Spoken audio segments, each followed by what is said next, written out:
especially in wet weather. Here's a stat that might be of interest to you. When Dwight Gooden loses a ball game, his norm is to come back as a Bulldog in the next start. As a matter of fact, Dwight hasn't lost 2 games in a row since May 25th, 1985.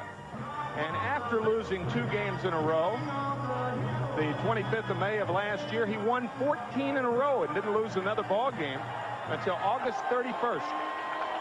The faithful are hurrying now to their seats as we're ready to play baseball, and it came very quickly as the president of the National League, Chubb Feeney, came out and said, roll it off, let's play, and we might be getting another light sprinkle. And now leading off this ball game with Bill Doran, Billy Hatcher, and Denny Walling scheduled to lead off. Doran 3 for 16 with a home run, 2 runs batted in.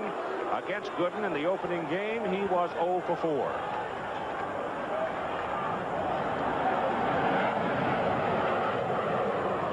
Service now indicating that the front is beginning to weaken some on the back end of it, and they offer some optimism that we might be able to play this ball game without any more heavy rain.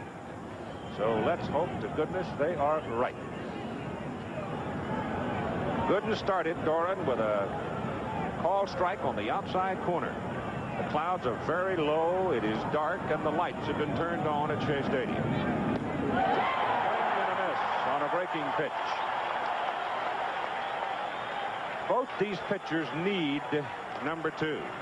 Nolan Ryan really needs the curveball. If he's got it, he's dynamite. And, of course, if Gooden's got the curveball to go with his fast stuff, he is really something. The fastball is up high. It's 1 ball and 2 strikes to Bill Doran.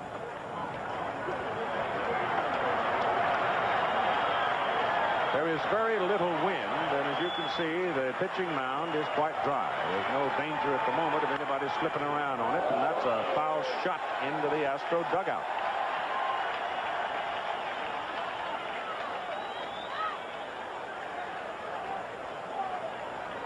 Looks like it might have dinged Bob Nepper. Bob's the one there with the little video camera. He's recording all the action from the series to take home and sit down at his leisure and watch. 1 ball and 2 strikes on Doran. That's high to make it 2-2. The humidity, as it was announced this morning, well up into the 90% area, but the temperature is down in the 70s. There is almost no wind, so it is not uncomfortable.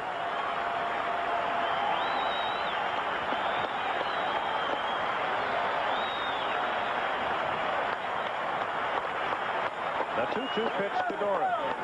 Full count.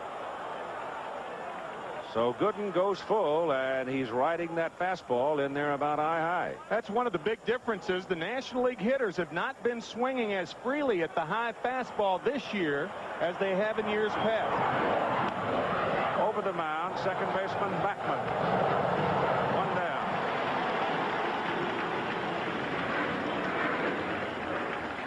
Gooden on the season, 17-6 with 200 strikeouts. He had 33 starts and had 12 complete games. And in today's marketplace, 12 complete games out of 33 starts is a high ratio. Billy Hatcher now. Billy has been the swiftest of the Astros and the most opportunistic on the bases. He has 3 stolen bases in the ball game, 3 for 15. And Gooden burns him with a strike called on the outside corner. This year, I think Dwight is less concerned about striking out people than he has been at any time in his career, because he is now in the process at 21 years of age of, as he put it, learning to pitch, not throw. Backman handles this one, and 2 down. So Wally gets the first 2, and it'll be Denny Walling from the left side of the plate. Well, there's no doubt about it that Gooden can economize his pitches if hitters ground out as opposed to striking out. The only problem with that theory is that hitters don't cooperate all the time. They don't say, well, Dwight wants to extend his career and not throw as many pitches. Well, sure, we'll hit the ground ball right at guys. Hitters don't think like that. You're going to hear a pretty good argument when Mike Scott pitches the next time. Incidentally, we have the latest pronouncement on the Scott circumstance and the scuffing the ball. I'll give it to you in a minute, even though he's not involved in today's game. Denny Walling steps up, and Gooden is low with it inside. 2 down now, nobody aboard in the top of the first inning in game number 5 of the National League Championship Series.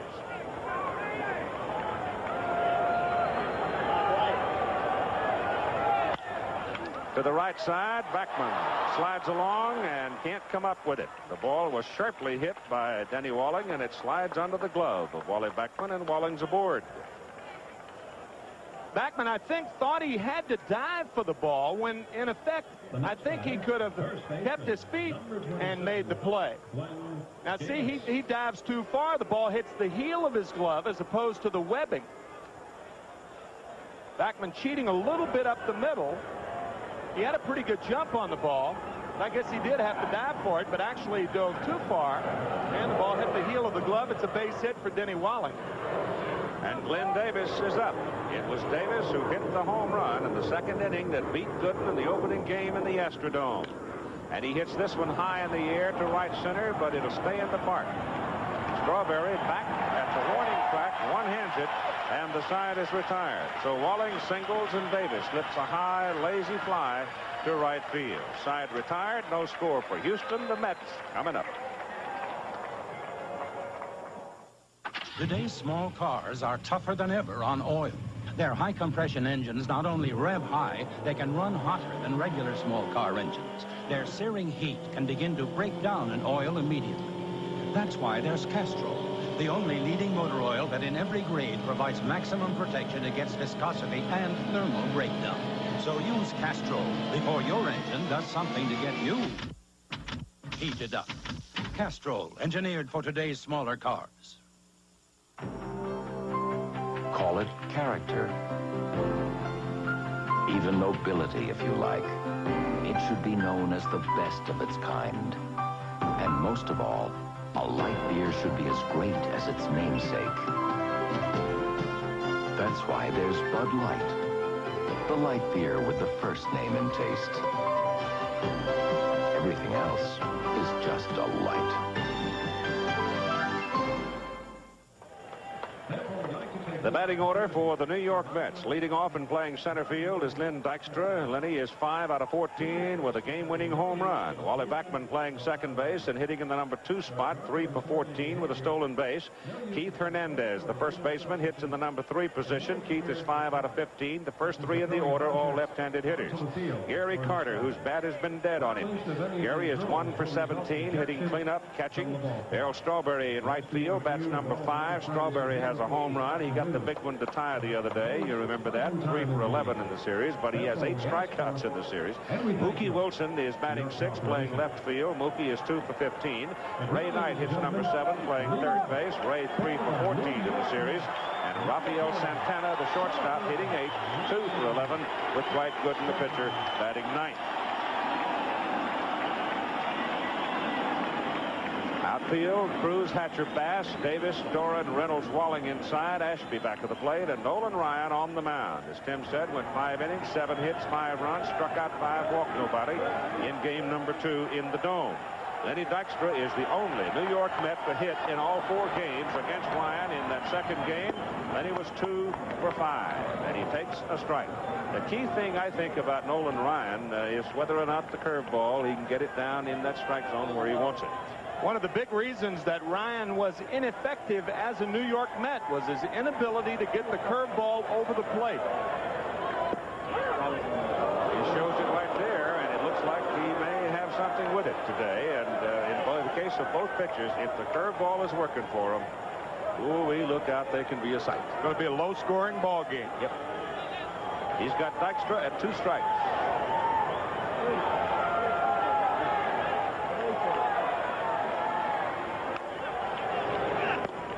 That's high and away with the fastball. Of course, Ryan knocked Dykstra down in that second game, if you remember, and Lenny got up and they had a staring contest for a bit, and wacko. And a lot of people thought that might have been the thing that triggered the Mets' attack against Ryan. 1-2. Close, but outside. 2 balls and 2 strikes. The Mets have been very quiet through the first 3 innings in this series. That would have had more meaning, I think, if Jim DeShays were pitching today instead of Nolan Ryan. But Ryan's out there. What with the extra day of rest? Ball back in the crowd, 2-2. Well, the Mets have been probably the least effective against Nolan Ryan in the first 3 innings. Ryan struck out 4, retiring all 9 men to face him down at the Astrodome, and then the Mets finally reached him for 2 runs in the 4th inning, 3 in the 5th, and that chased him.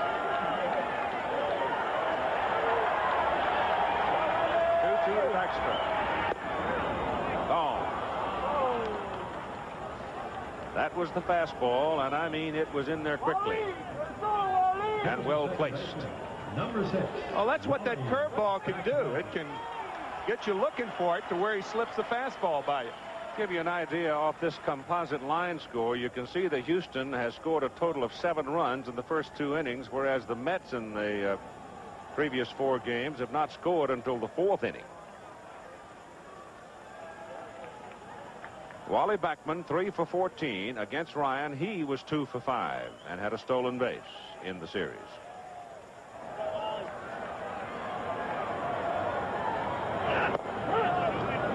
Fastball called strike.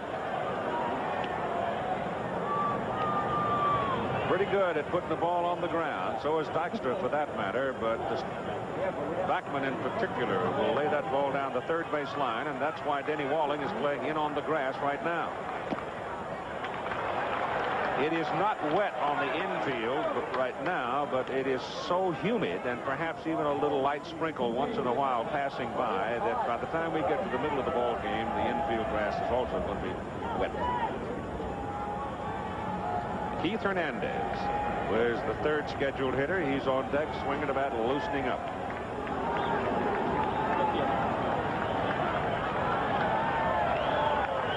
Ryan to Backman. Inside corner, and it's strike 2. 1-2. He looks strong, doesn't he? He certainly does. The outfield's so strong that the outfield is playing Wally Backman inordinately to left field. Look at Billy Hatcher. Now, you've got to play Backman the other way, but when a guy's throwing well, you play him even more so the other way. That pitch is a little low and outside. Ashby. Good eye, Wally. Good eye. To the plate umpire, Joe West, with Fred Brocklander at first, Doug Harvey at second, Lee Wire at third, Frank Pulley down the left field line, and Dutch Ritter down the right field line. Dorn at second base could even be farther over towards second, as a matter of fact. He's playing him a little bit too much to pull.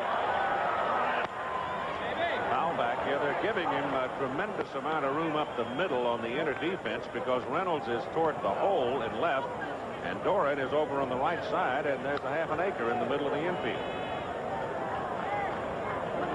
And that's where Backman will hit his ground balls. He will not pull the ball in the air. Only 1 home run this year, as you look at Hal Lanier. He hit that home run, by the way, on his birthday. Gave himself a nice present. A 2-2 pitch to Backman. Ashby sort of begged that a little bit. Allen thought it was pretty close, and so did Ryan, but they don't get the call from Joe West. You see that catcher sit there and hold it a little while. He's making a statement. You've heard Jim Palmer, now Michaels, talk about Bob Boone and how well he frames the ball. Alan Ashby and Gary Carter pretty good at doing that also. That got him. So Nolan Ryan has struck out the first 2 Mets to face him here in the bottom of the first inning, looking. Number 17. Highly unusual to see Backman and Dykstra taking called third strikes. They do not only don't strike out a lot, they don't strike out a lot taking. So I guess what you can derive from that is it may be a little bit tougher seeing out there. It is a obviously overcast day, so it might be tough seeing at the plate. Keith Hernandez, 5 for 15, 2 runs batted in. He has 1 triple. Against Ryan, he was 2 for 3. And it was off Ryan. He hit the triple in game number 2. And Ryan starts him with a strike.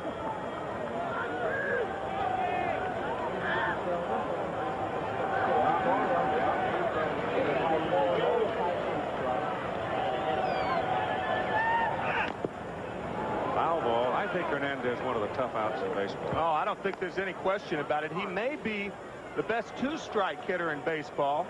He, along with Tony Gwynn, the marvelous hitter and all-around player of the San Diego Padres. Notice also that Keith Hernandez disdains the batting glove. Just up there with hide on wood. George Brett the same way with the Kansas City Royals. One of the, or two of the few that do not use the hitting glove. 2 strikes on Hernandez, and the ball is hit to right. Kevin Bass leaned back and then came in on the move to make the catch. So a looping liner caught by Bass, and Nolan Ryan has retired the New York Mets in order at the bottom of the first. And after 1, there is no score at Shea Stadium. Hello. You may notice that Ed and I have brand new ties. This is to prove that even at our age, it is not impossible to change your habits. For example, instead of ordering the same thing every time at your favorite restaurant or tavern, why not ask for a Bartles & James premium wine cooler instead? Its fresh fruit juice and premium white wine make it the perfect refreshment for any occasion. So change a habit today. Get some new shoes, go to work an hour later, and ask for Bartles & James. Thank you for your support. Warm moments on a cold winter night. Good conversation, easy and light. Now how about something for your appetite? Let our gentle flame cook up something right.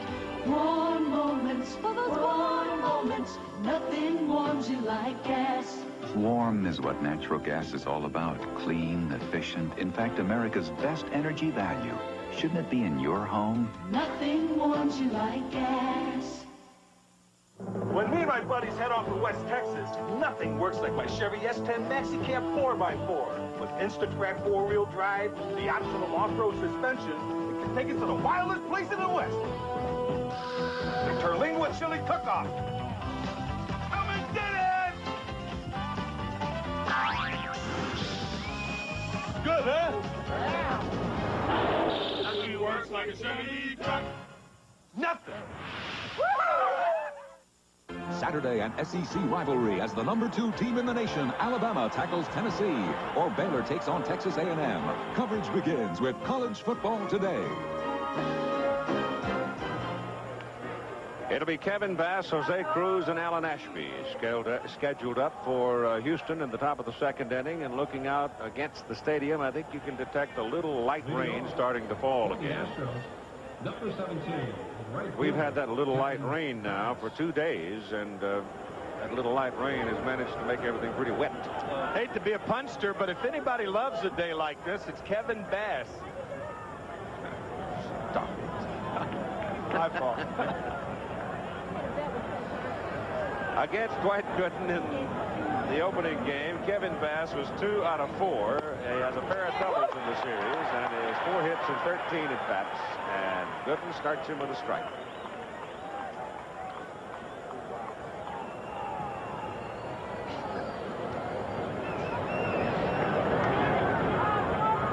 Come on, Dwight. Ball 1. That was a straight change. Kevin Bass with a couple of hits, a double and a single off Gooden in game 1. And Dwight trying to do something different to Kevin. He will throw the straight change about 10 times a ball game usually.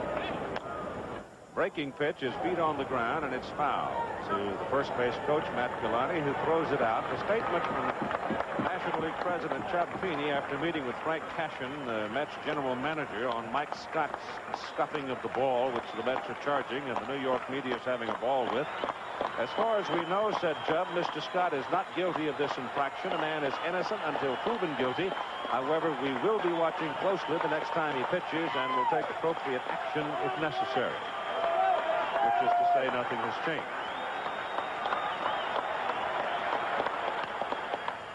Sliced foul off the left side, and that'll go into the crowd out of play. And which is also to say that nothing will change. I mean, they've had all year to determine whether Scott was scuffing the ball, but because of the playoffs and because of the notoriety, all of a sudden it's hit the front pages. I mean, guys have been complaining about Mike Scott scuffing the ball all year, so really if they haven't done anything about it up to this time, I doubt that one more start they'll do anything about it. Breaking pitch, pins down low, and it's 2 balls and 2 strikes, and there's Michael watching the ball game. He has been the pivotal man so far as far as the Astros are concerned. Dwight Gooden, and Bass hits it up the middle for a base hit. So Bass jumps on the curveball and knocks it into center field for a ground ball single. Left fielder. And this will bring up 25. Jose Cruz. Cruz 1 for 4 against Gooden in the opening game. And Jose in the series, 3 hits and 15 trips to the plate. And remember, Keith, you pointed out in game 1 that Dwight Gooden has allowed 107 stolen bases out of 126 tries throughout his career. He has balked 4 times this year. He leans on that front leg, and when he throws, technically, you've got to go home when you do that. But that is his style in throwing to first base. Bass with good speed. Big swing by Cruz. High riding fastball.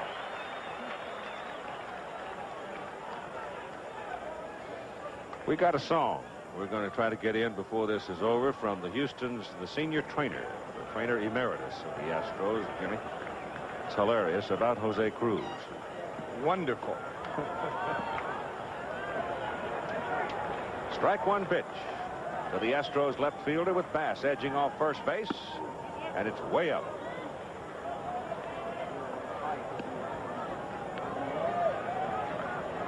We'll see if Hal Lanier puts the hit and run on, flashing signs to Dennis Menke. Dwight Gooden is not your ideal type of pitcher against whom to hit and run. And the reason for that, the high fastballs are very, very tough to get on top of and to hit the ground ball. And that's one of the prerequisites in a hit and run situation, a pitcher that throws ground balls. Run Kevin Bass back to the bag. Alan Ashby waiting on deck will turn around today and hit from the left side, the Houston catcher. And Craig Reynolds, number 8 man, the shortstop, also a left-handed hitter.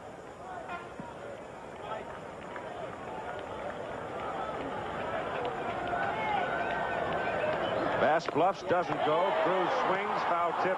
Carter holds, throws to first, and no play there.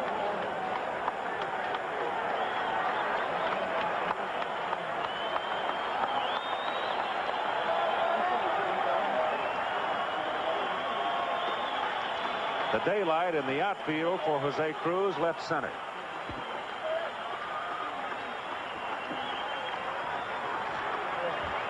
Glenn Dykstra several steps shading Cruz into right center, and Mookie Wilson in left about straight away.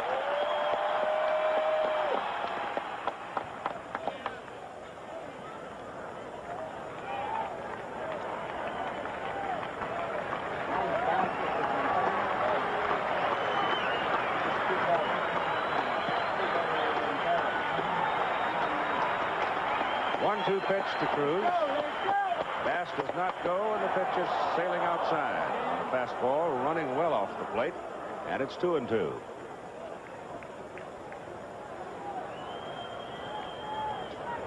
Previous game scores: Houston won the opener 1-0. New York the second 5-1. New York the third 6-5. Houston the fourth 3-1. And this is game 5. The series even at 2-2.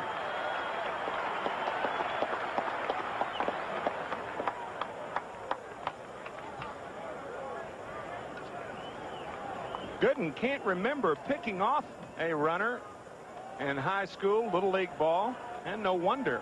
Not too many guys got on against him. Can't work on your pickoff move in your basement. Runner goes. Cruz hits it up the middle. Looping fly ball. Drops in the outfield. Slows down in a hurry because it's wet out there. And Kevin Bass motors right on around to third base. So the Astros now in the top of the second inning with runners on the corner. Now batting, number 14. The 5th straight fastball to Jose Cruz, and he gets just enough of it. You saw the jump that Kevin Bass had off of first base. He had an excellent jump and continues on to third base. And the Astros with a serious threat here in the second.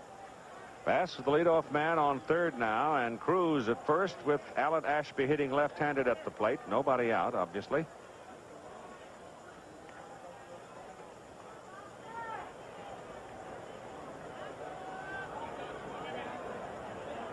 Mets infield in double play depth.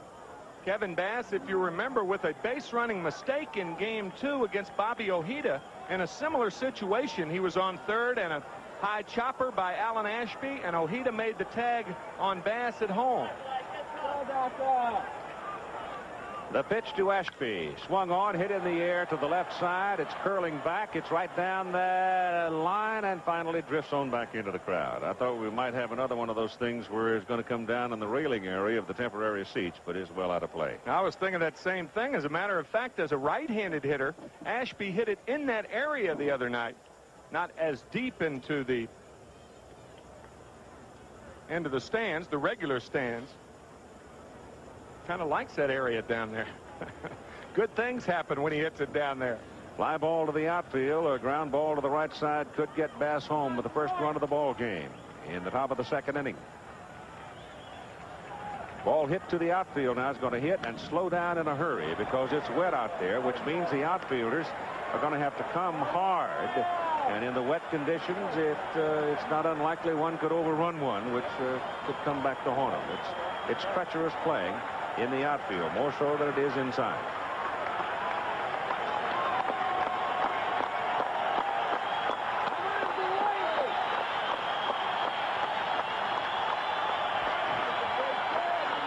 Still a lot of empty seats at Shea Stadium because probably a lot of people had given up, what with the ominous look of the weather and the forecast as well. 2-strike pitch now is outside, and it's 1 ball and 2 strikes to Alan Ashby. They're still coming. Looks like number 7 is bringing him in, doesn't it? One of the few games where the stadium fills up as the game progresses. Number 7, of course, being the train that runs to Shea Stadium. Gooden is well high with that pitch, and the count evens at 2-2 now on Ashby. Kevin Bass, the base runner at third, led the inning with a single up the middle. Cruz then came back, singled, had a looping liner to center field for a single, and Bass looped all the way to third base. There he waits.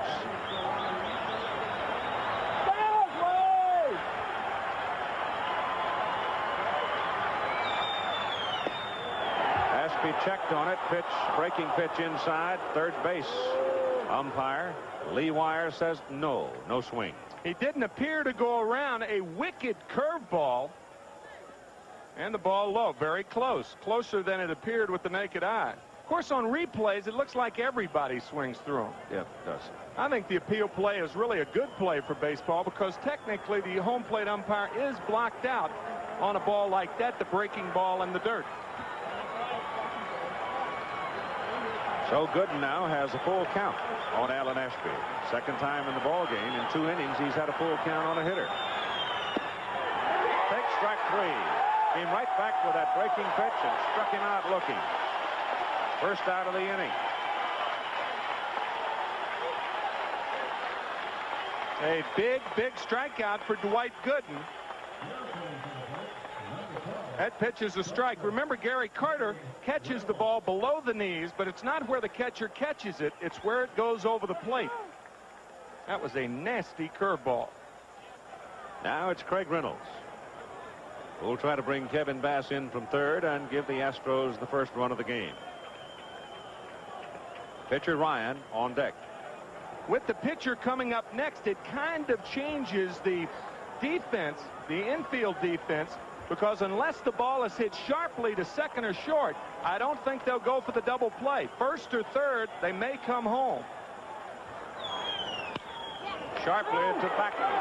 Over to Santana, 1. Back to first. Double play. And the Astros are all over it as Reynolds is screaming at Fred Brocklander at first base.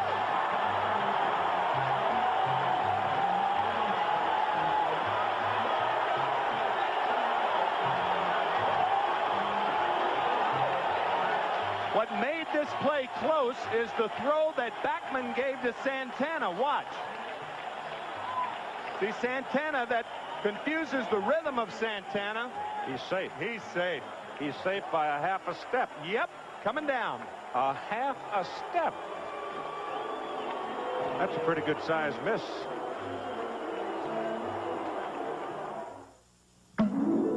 This high-performance drink cleans your fuel system to help maintain peak performance. STP gas treatment, the high-performance drink for your car. Here, McDonald's. I call them like I see them, and I gotta tell you, I see more than lettuce and tomato in your McDLT. You've got the works in there. Cheese, onions, pickles, mustard, ketchup, and mayo. You missed all that. What are you, blind? Finally, Bruce Fleming. We hear you, Bruce. So just for you, call it the hot side hot, cool side cool. Every delicious thing you could want on a hamburger. Or just call it McDLT, the one with the works. Give me a light. That's not correct, Steve. Don't just ask for a light beer. Come on, give me a light. You asked for it, Steve. Bud Light! Yes, Steve. Bud Light, the light beer with the first name and taste. Don't just ask for a light. Bud Light, because everything else is just a light, Steve. Driving on your old antifreeze another year can be risky. Weak, neglected antifreeze can cause freeze-up and make a radiator look this bad, while the Prestone radiator looks this good. So don't push your luck, change it once a year with fresh Prestone. Let's go back to the inning-ending double play. Cruz couldn't get to Santana, and the throw now. Watch the ball and watch the foot of the base runner. Oh, yeah. Easy. Safe, easy. As you said, a half a step, maybe more. I think one reason the Astros argued to play it, or another reason, was because Fred Brocklander delayed and hesitated before making the call. It also cost him a run. Gary Carter leads it off for the Mets now. Middle of the order coming up. Strawberry to follow, and then Mookie Wilson against Nolan Ryan. No score in the ball game. Mets batting in the bottom of the second. Good eye, Gary. Good eye. You got it.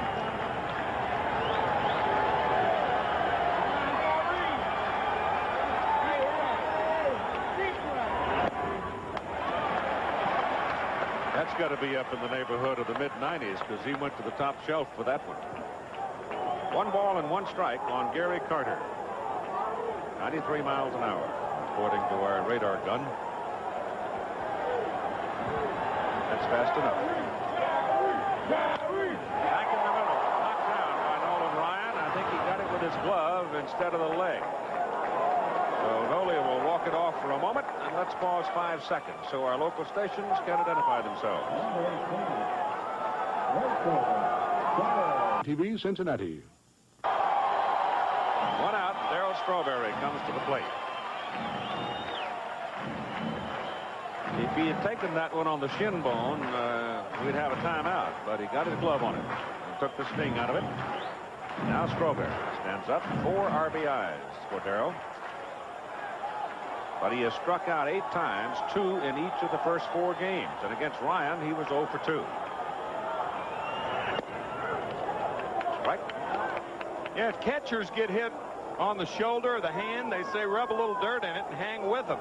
If a pitcher gets hit, they ice them down, take them up to the hospital for precautionary x-rays. Another prejudiced commentary here.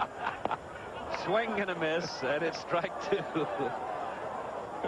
Well, Trader, when guys like you and I started out, and me more than you, and you got a little lump on you, old trainer would bring a little axle grease out, rub it on you, and it was better that than the tobacco juice.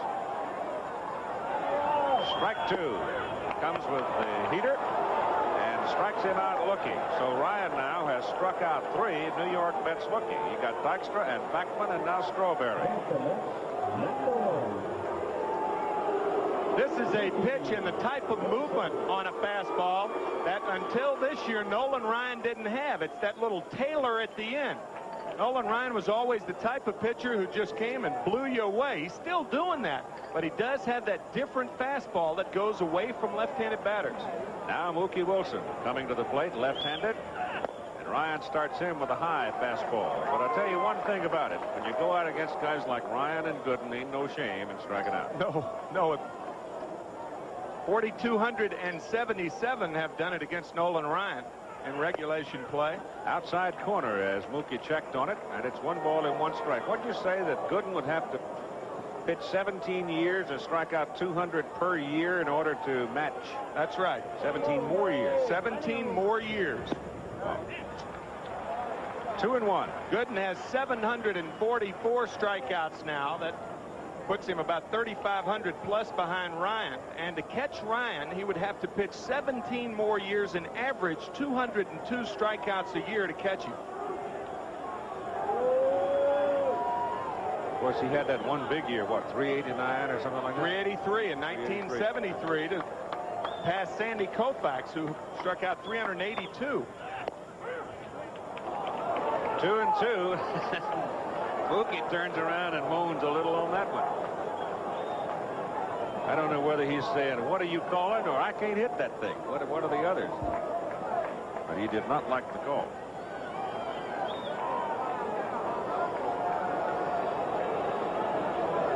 Two down.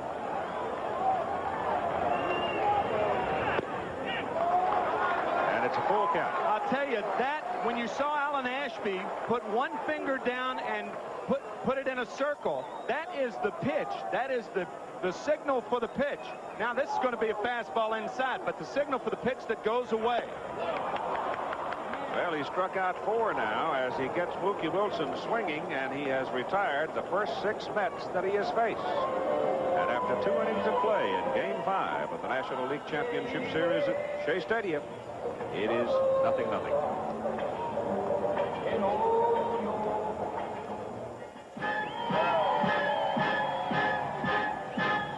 Big parade this year. It's the economy.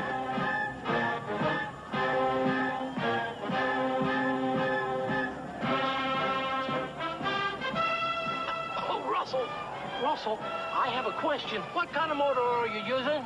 Motor oil is motor oil. Uh-huh. Motor oil definitely is not motor oil.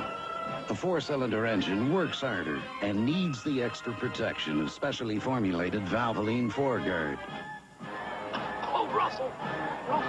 Not much of a parade this year. It's the economy. Get Valvoline foreguard. Russell. Why is my antacid Tums? Tums is effective. It neutralizes 1/3 more stomach acid than the other leading brand. And Tums is rich in calcium. To me, that's extra good news.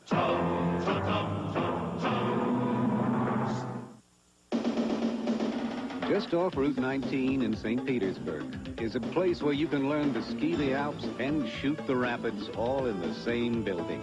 At Bill Jackson Sporting Goods, you can practice everything from a stem Christie to an Eskimo roll. But if you go there, remember, bring your imagination and your Visa card. Because Bill Jackson doesn't promise you Sun Moritz, and he doesn't take American Express. Visa, it's everywhere you want to be. Our world, the special times of our lives, a tapestry of what happened then with the people who were there. If you lived through it, you'll want to see it again. If you don't remember, find out what really happened with Ray Gandolf and Linda Ellerby. Our world. It's about time. Thursday on ABC. Americans desperate to adopt are buying Mexican babies. It's a booming black market business that authorities say is hard to stop. Watch ABC's World News tonight with Peter Jennings.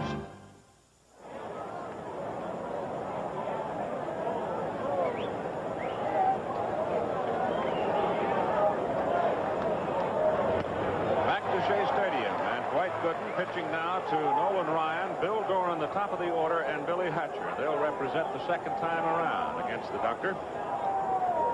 And Gooden gets a strike on Ryan to start him.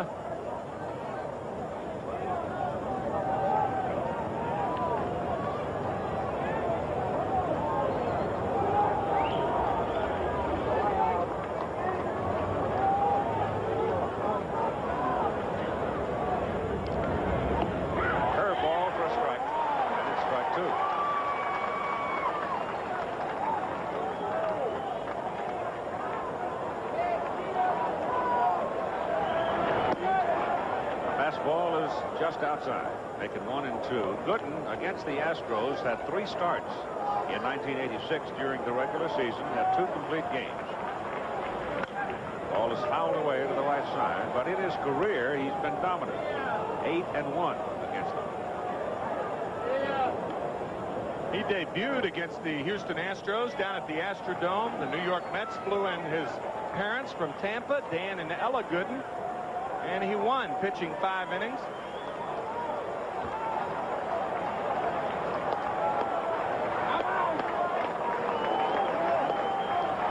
Comes back at 1-2, and Ryan takes strike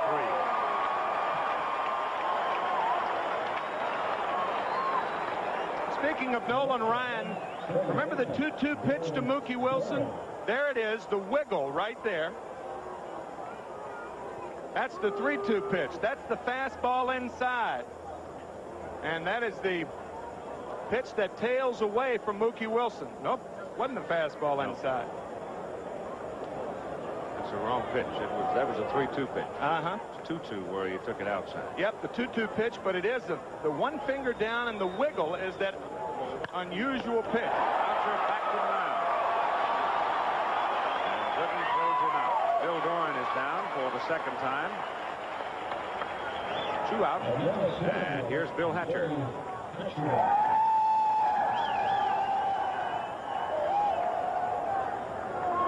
Game 6 of the American League Championship Series. California Angels and the Boston Red Sox at Fenway on tap tonight, 8 Eastern Time, weather permitting. Curveball, low and away, ball 1. Hatcher bounced out to Beckman. His first time up today. Hatcher, a former Cub.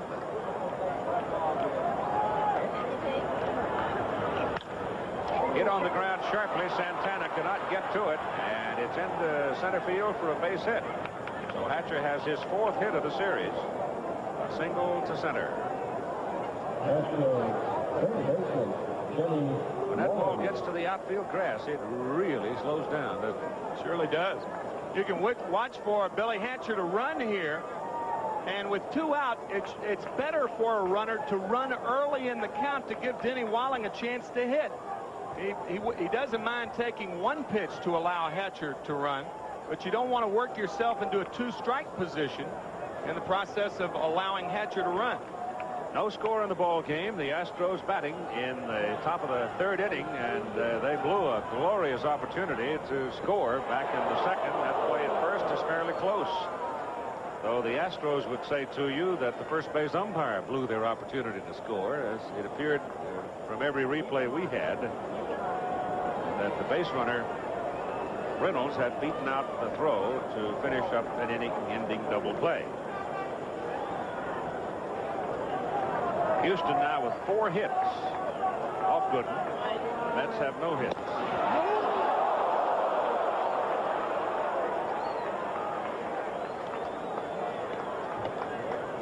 This is how close that play was. A good throw by Gooden. That has a lot to do with it as to whether you pick a runner off. Not only do you have to deliver it quickly, but it has to be about 6 inches off the ground, so the first baseman can apply the tag quickly.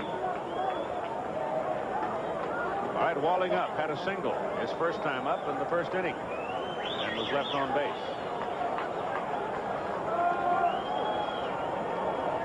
Hatcher driven back one more time by Gooden. They fully expect him to go early.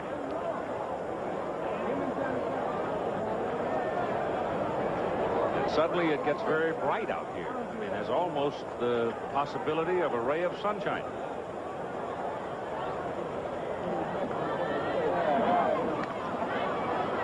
That pitch was up around the shoulder level of Keith Hernandez, the first baseman, and almost no, he didn't bother to try a tag on that one because simply had too far to go with the ball. You rarely see a pickoff move, as you saw Gooden bend that left leg and then hop to first. That's the old Dodger pickoff move, perfected by Don Drysdale. He had a good one.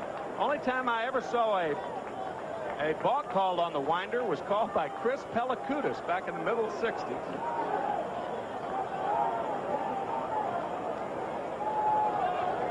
Once again, they run Hatcher back.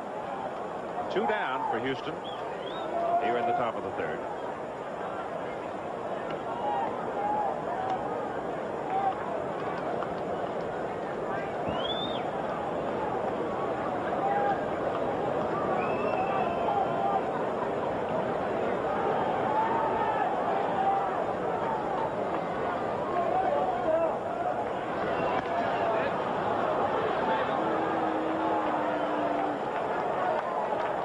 Gooden and Hernandez right now playing catch with Billy Hatcher, the object.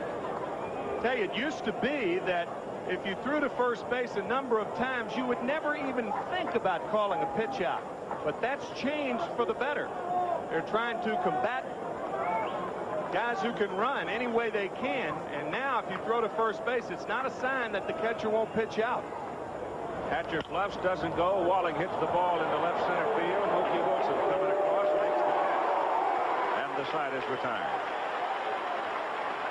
So the Astros have now stranded 3 base runners, and in the middle of the 3rd inning, there is no score. We're not a company, but outstanding people come to us every day. People who want to make a contribution to a team and do work that really counts. People eager to see new places, do the unusual, and find the unusual. People who become your friends for life. People just like you. We're not a company. We're your country. We're the Navy, the Air Force, the Marines, the Army. We're the Armed Forces. It's a great place to start. Game 5 ALCS. It was dramatic. It was amazing. It was a playoff classic. Boston pulls it out in 11 innings to beat California. Game 6 tonight. If you care about what you cook, we care about what you cook with. Sargento of Wisconsin. Both these lunch meats are fresh the first time you open them. But as time goes by, the package on the left loses freshness, while the package on the right doesn't. Introducing Golden Star Deli Doubles by Armour. Unlike ordinary lunch meats, Golden Star Deli Doubles individually wrap each sandwich serving, so you get first-time freshness every time. Now, can your sandwich say that? New Golden Star Deli Doubles. First-time freshness every time. When I was a baby, just like you, my mommy used Johnson swabs too. They're the ones fussy mommies trust, 'cause they don't leave fussy wussies. See what happens to these other swabs? But Johnson swabs don't fray, fall apart, or let the stick poke through. They're wound real tight to take good care of babies like you. Now remember, Johnson swabs don't leave fussy wussies. Only from Johnson & Johnson. We're WKRC-TV, Channel 12. Ray Knight, Rafael Santana, and Dwight Gooden now are scheduled to face Nolan Ryan. No score in the ball game, and the Mets come up in the bottom of the 3rd inning.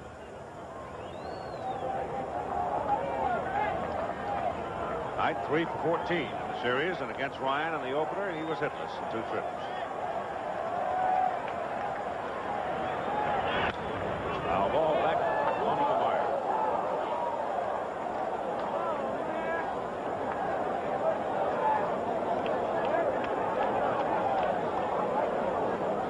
Of all the Mets, Ray Knight seems the one more resigned to the fact as to so what on Mike Scott's story. If it's in the strike zone, you ought to be able to hit it. Ray also one of the unsung leaders on this ball club. He does a lot of behind-the-scenes things that are very stabilizing to this club.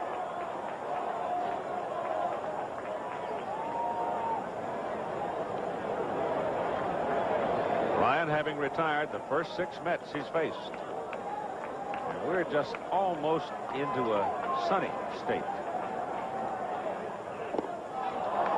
Boy, there's a blazer. And Knight put his Sunday punch on it and came away empty. And Ryan is now struck out. Time. Number 3. Sunday punch, quite appropriate when you talk about Ray Knight. Ray was the initiator of 2 fights this year. The Mets were in 5 on-the-field fights. And when Mike Tyson, the aspiring heavyweight, came to Shea Stadium, he wanted to meet one Met. That was Ray Knight. Curveball to Santana. The Mets shortstop misses outside. Ball 1.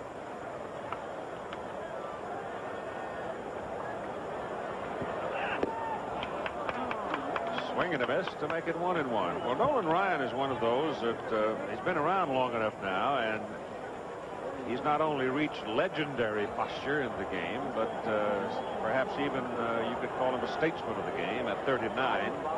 what with the success he's had. 1-1 pitch to Santana. Curve is just outside. But he now talks freely about the fact that he probably was, or felt at least, force-fed, rushed a little bit, hurried along in 1968. And he didn't have the necessary mechanics to sustain him until later in his career. It's 2-2 now for Santana. Well, he was drafted as the 295th player in the country back in 1965. And trying to break in on the New York market, obviously very tough. He didn't have his curveball then. Traded to the California Angels for Jim Fregosi. A remarkable career followed. Sharply hit, but the second baseman Goran is right there and throws out Santana. Santana nailed the ball twice against Ryan. The second game down was home, but on the first time up, Goran made a spectacular play to get him. Now Dwight Gooden, the pitcher. 2 down.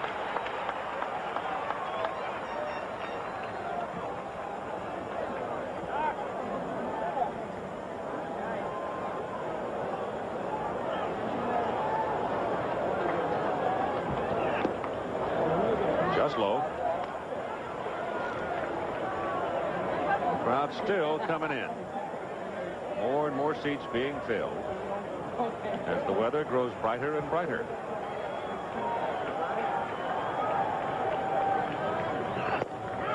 One and one to Dwight Gooden.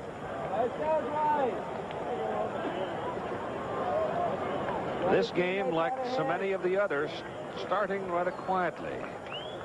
Nolan Ryan retired the first 10 Mets the first time he faced them. And he's retired 8 today in a row.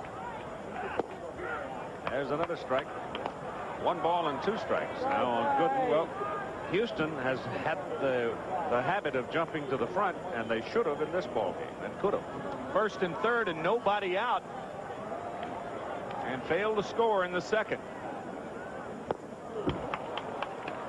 That's 6 strikeouts now for Nolan Ryan, and he retires the first 9 Mets in order. And after 3 innings of play, there's no score.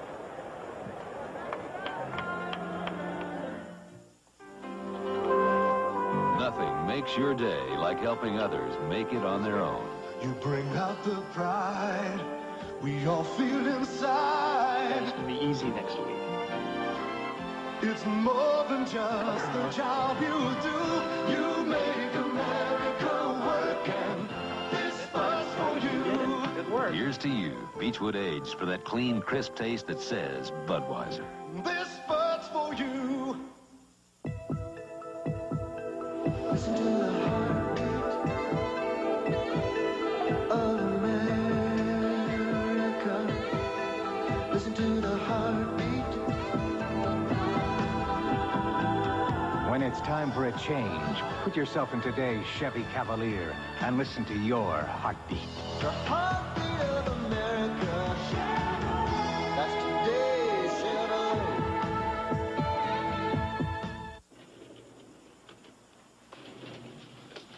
Hello.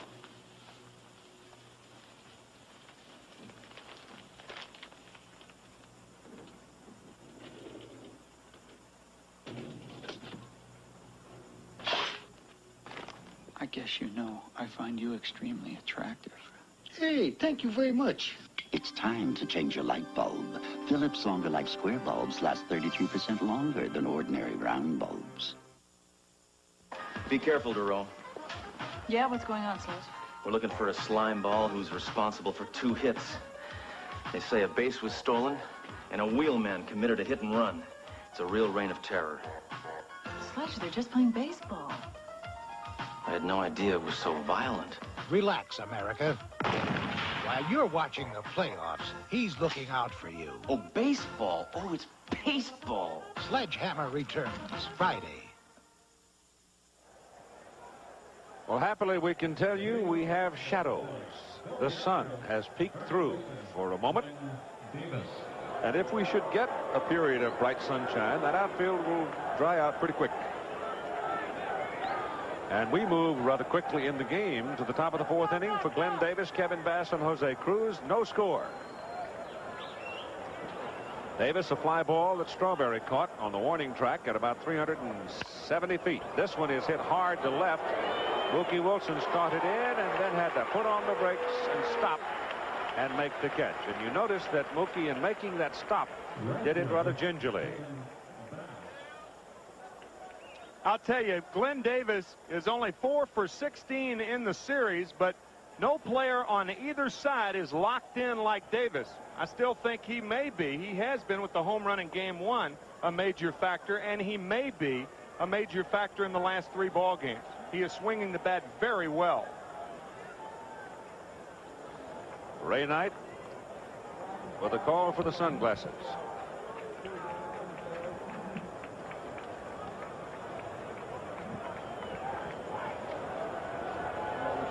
Mookie Wilson, you saw, has his out in left field. That's the troublesome field as far as the sun is concerned in Shea Stadium. And Kevin Bass at the plate, struck one. Bass had a single and got around to third with nobody out, but stayed there. Back in the 2nd inning. 1-1.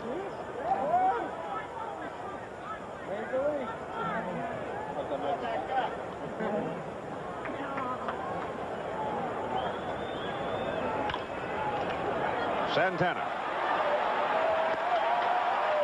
2 down.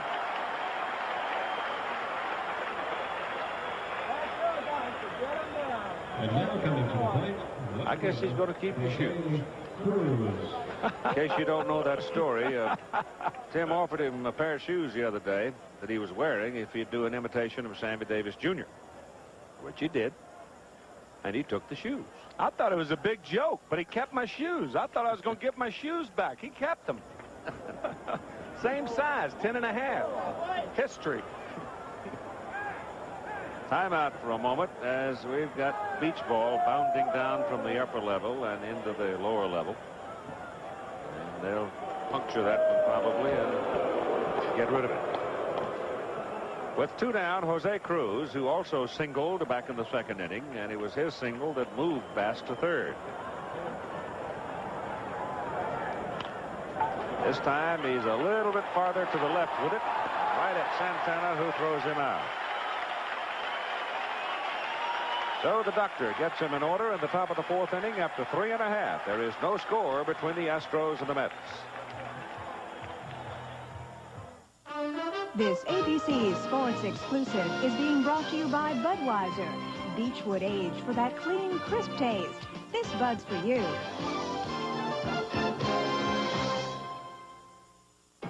IBM presents You Make the Call. A manager is forced to play 2 pitchers at the same time. He plans to use one in the outfield while the other pitches, rotating the 2 when the situation calls for it. Can he do this?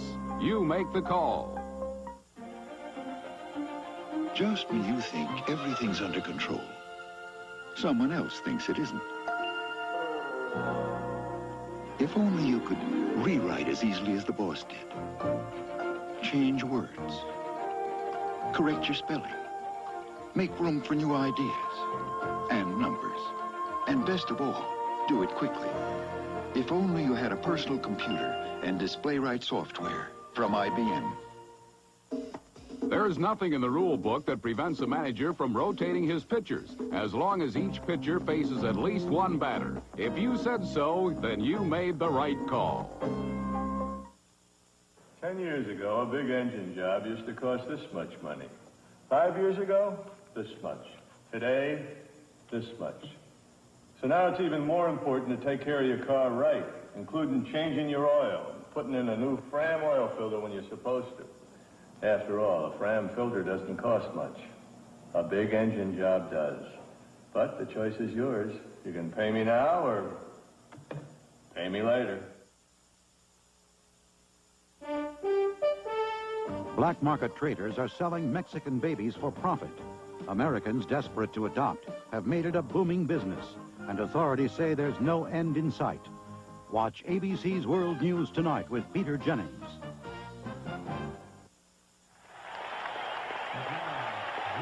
Well, it's awesome that we're just playing.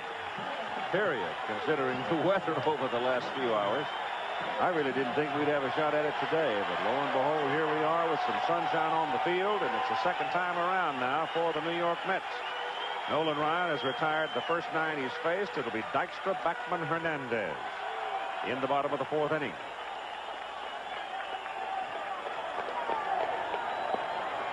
This has been an inning in which the Mets have done some of their scoring throughout this series, and Dykstra, who struck out looking the first time, jumps at the first pitch and fouls it back.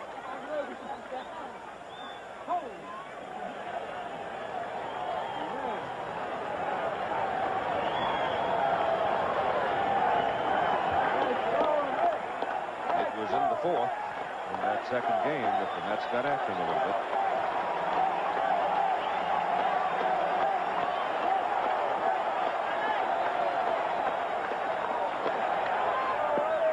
Two strikes, and he went fishing for the breaking pitch that time.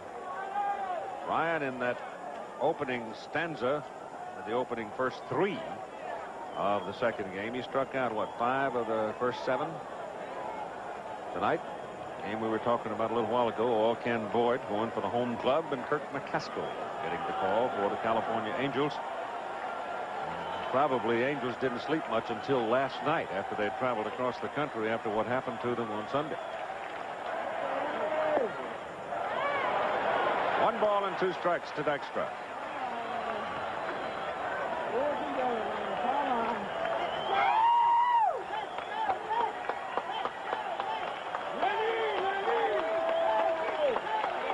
Hatcher shading him a little left of the flagpole. Swings and misses, and for the second time in the ball game, Dykstra has struck out. That is 7 strikeouts for Nolan Ryan. You talk about his career, 158 times he has struck out 10 or more in a regular season ball game. And as remarkably, 21 times he struck out 15 or more in a regular season ball game. Backman struck out looking his first time. Hernandez to the on-deck circle. Third baseman Walling is creeping in at third, well on the grass, as Wally swings and fouls it upstairs.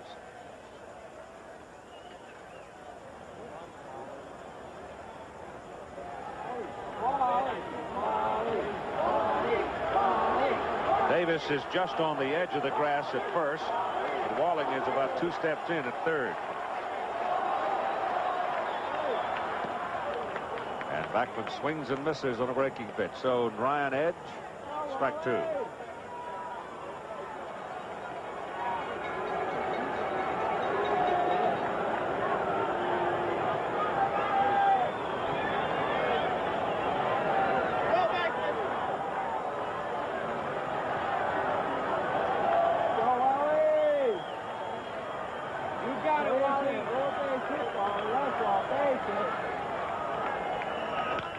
Foul ball, left side. Well, you can see from the signs that Alan Ashby gave, he gave 4 signs, and Nolan Ryan, one of the pitchers that stares off the catcher. A lot of times you don't have to shake your head to not want to throw that pitch. You can just stare off the catcher until you get the sign you want. Now that's that pitch that goes away from the left-hander. Watch. Went a little too far. 1 ball and 2 strikes on Wally Backman.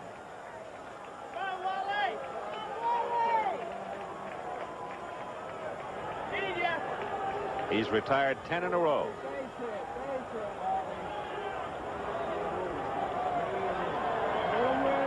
That obviously the curveball.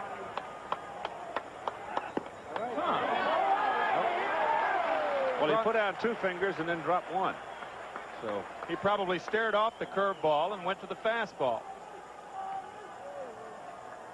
Les Moss, former catcher there standing with Hal Lanier, is the pitching coach. Million stories in him, too. 2-2 to the Mets second baseman.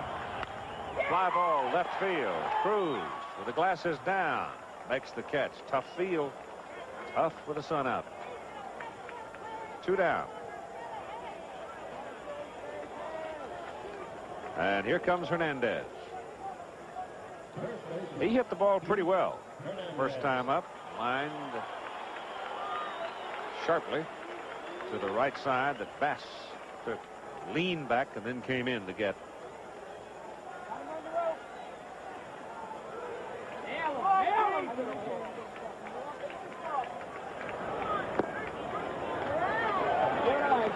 Breaking pitch, just misses. The only ball the Mets have hit hard so far was Gary Carter's one hopper knocked down by Ryan, and Gary, of course, retired to lead off the second inning. That's the only ball that they have really stung. That's fouled off.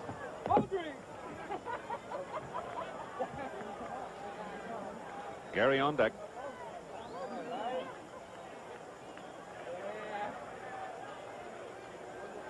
Houston had a man on third, nobody out. Kevin Bass back in the second inning, didn't get him on. Oh, there's no score.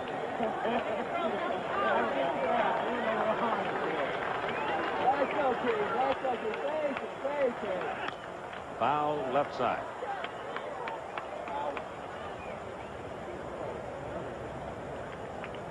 He's only shown the big curveball twice. Once for a strike and once for a ball. There are times when that rainbow comes in there. I mean, it just is awesome. It can lock you. Yep. Because you've got to be ready for the fastball. You got to look fastball against Ryan. If you get the curve, try to adjust. You can't go the other way.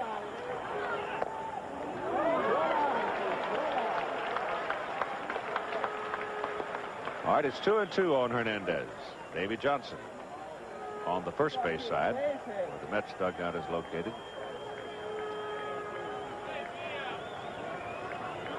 Come on, Keith!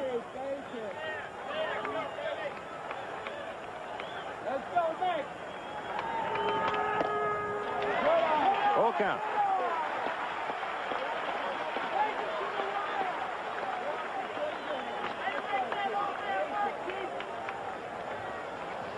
Ryan tried to twice to get him to bite on that running fastball outside, and he wouldn't do it.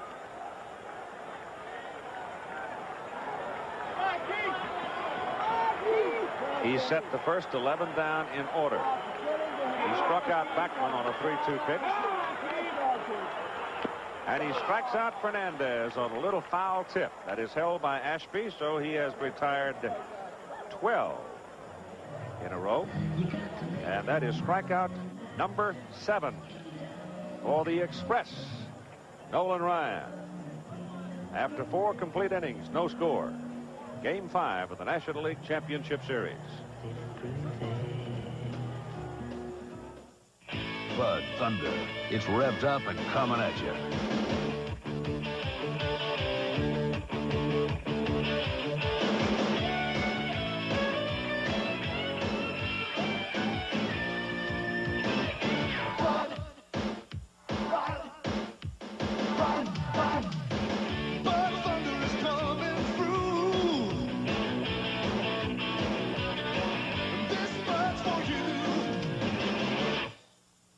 Fixing this water damage will cost $1,200. Could I have prevented it? You could with Thompson's Water Seal. This water damage is going to run $750. What would have stopped it? Prevent water damage with Thompson's Water Seal. Simply brush Thompson's on wood, brick, or concrete, and it penetrates to form a barrier water can't get past, even when driven by 98-mile-per-hour winds. This time, I'm going to protect my new deck with Thompson's Water Seal. A great defense against repair expense. When we want to work up a sweat, nothing works like this full-size Chevy pickup. It's got the muscle of a fuel-injected 350 V8. And it's available in every full-size Chevy. It's got the strength of girder main front suspension. Where? Oh, there. Plus, double-wall construction. So, when you need a tough-working partner, nothing works like a Chevy truck. Nothing. Yeah? Yeah. Right?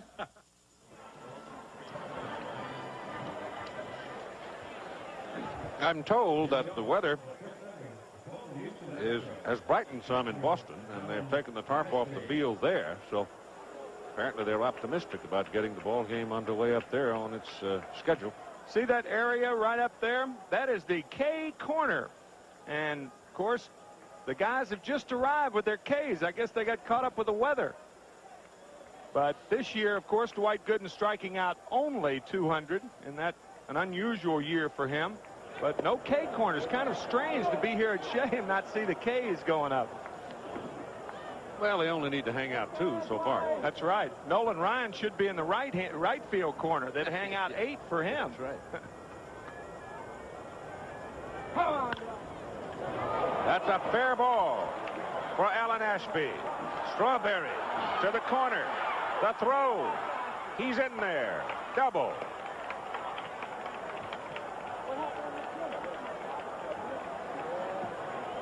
Strawberry came down. The ball did not get all the way to the corner, but Darrell seemed to have a little trouble getting a handle on it. With a guy like Gooden pitching, you have to give the hitters the lines because they are not as prone to pull the ball down the lines as they would against most pitchers. Now watch Strawberry. He gets to the ball in a hurry, but the throw is late, and Alan Ashby has a double. Strawberry also not playing Ashby to pull. So for the second time in this game, the Astros have their leadoff runner on. And also in scoring position for Craig Reynolds, who was on the bottom end of the inning-ending double play back in the second. Matt Galante, who is a man of considerable foundation, had to hang on to Reynolds a little while ago because Craig was really screaming. That was back in the second. This is now the top of the 5th. And Ashby off second as Gooden pitches to Reynolds, and it's hit to the left side into left field. Base hit. Mookie Wilson comes in a hurry. Ashby is held at third.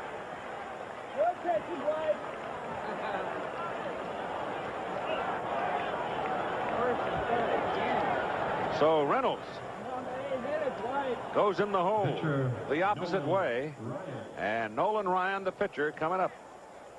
With nobody out, Dennis Menke holds Alan Ashby, who is not a fast runner. He holds him at third base. And now what I think you may see is a straight sacrifice. Rather than sacrificing a safety squeeze or anything like that, you just sacrifice as though there were no men on third base. Chuck Tanner has an interesting variation to this play. With a guy who can run at third base, he will have whoever's bunting the ball bunt the ball down to the third baseman. The runner follows the third baseman in, and when the third baseman makes the throw to first, the runner walks home. Seen Tanner and the Atlanta Braves do that very well and very often. Knight creeping in at third. Hernandez hanging around first, trying to hold Reynolds as close as possible. Now we'll watch Ashby and see whether or not he travels along with Knight as Ray comes in at third. Bluffs it. Bunt is back to the mound. Gooden picks it up, throws to second, and they get Reynolds coming down from first. And Ryan is on at first on the fielder's choice, and the base runner is held at third. Bunted it a little too hard. And too much back to Gooden. Gooden, even though he turns the wrong way, watch him turn to the right. And he has to make an awkward throw to second base. So he turns to the right, and now he makes the tailing throw. But another example of what a good athlete Dwight Gooden is. You see, Alan Ashby does not possess the speed of a guy at third base where you're going to make a play like that, nor is the bunt to Knight. But Reynolds easily out at second base. One down for Bill Doran. Runners on the corner. Ryan at first. Ashby at third. Doran pounds it at the plate.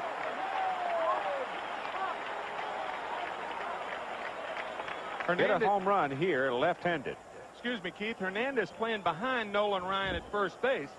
And the reason first basemen do that is to give them the fatter part of the field to field the ball for the possible 3-6-3 double play.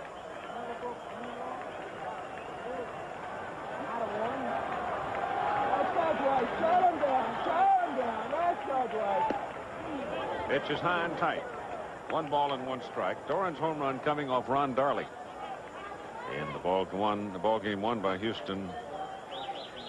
Lost by Houston, actually. It was the game which Dykstra hit the home run to beat him 6-5. Come on, Blake, come on! Alan Ashby doubled to lead the inning. Reynolds singled, but Ashby held at third, and he's still there. And Doran howled it straight back as he went for that high fastball.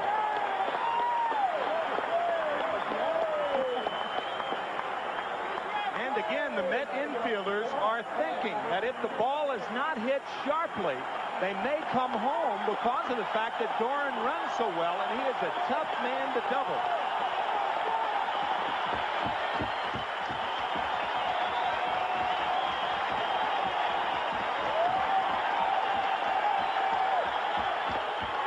Checked it. They appeal it.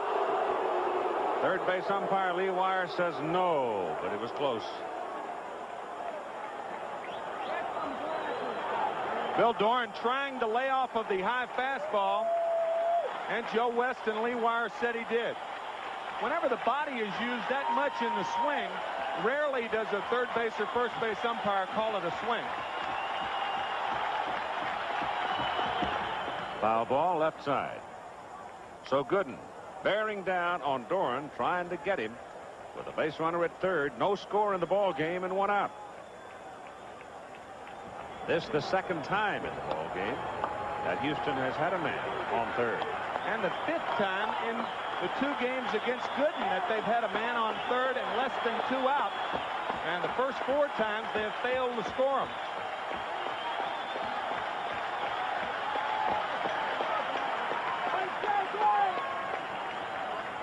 When you get into a circumstance like this, this is where the great pitchers really come to the front. They bear down. But pitching to Bill Doran is a little different than pitching to Mike Scott.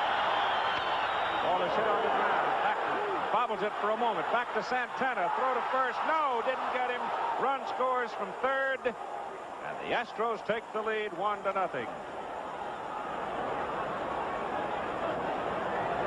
Got Ryan coming down, but they didn't get the double play because Backman seemed to have a little trouble getting the ball out of his glove. Yes, he did, and they had a chance to double Doran because he spins in the box. He doesn't get out of the box. Now watch the delay in Backman. He can't get the ball out of his glove. Santana, of course, catches the ball off the bag, but that's a neighborhood play. You're always going to get that play if it's fluid enough, but Santana clearly off the bag when Backman fed him the ball. Scoring in the meantime from third is Alan Ashby. And it's 1-0 Astros. They've got 6 hits now off Gooden in the ball game. 1-6-0. And nothing but zeros hanging down the line for the Mets. The batter is Billy Hatcher, who has singled in 2 trips. 2 out now.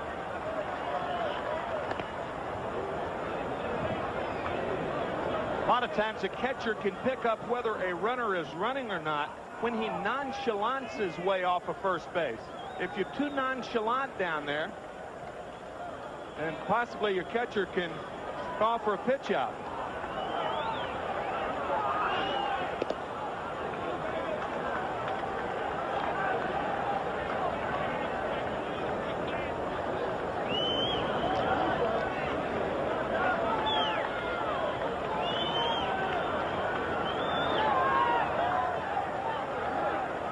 With 2 down, ball 1 count on Billy Hatcher. Bill Doran on first. 1 run is in for Houston. And time.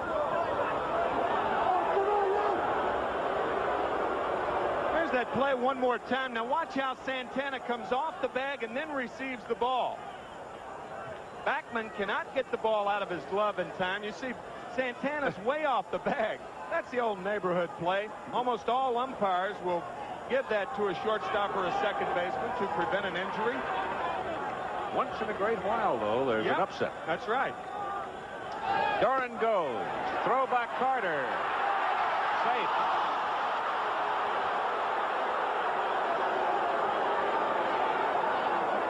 That is the 6th stolen base by the Astros.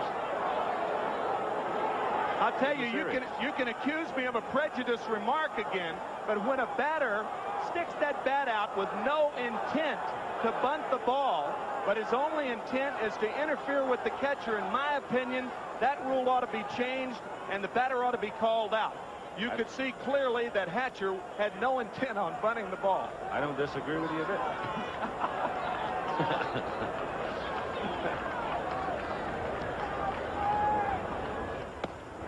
Pitch is high and tight to Billy Hatcher. Man on deck is Denny Walling. Doran is now up at second base. Here's another look at what Tim is talking about. And the reason, see, a hitter does that is to block the view of the catcher and to keep him back. He has no intent of putting the ball in play. And in my opinion, that's intentional interference. And Hatcher walks. That is the first walk issued by Dwight Gooden in the ball game. And now it brings up Denny Walling, who hits from the left side. He has a single and 2 trips.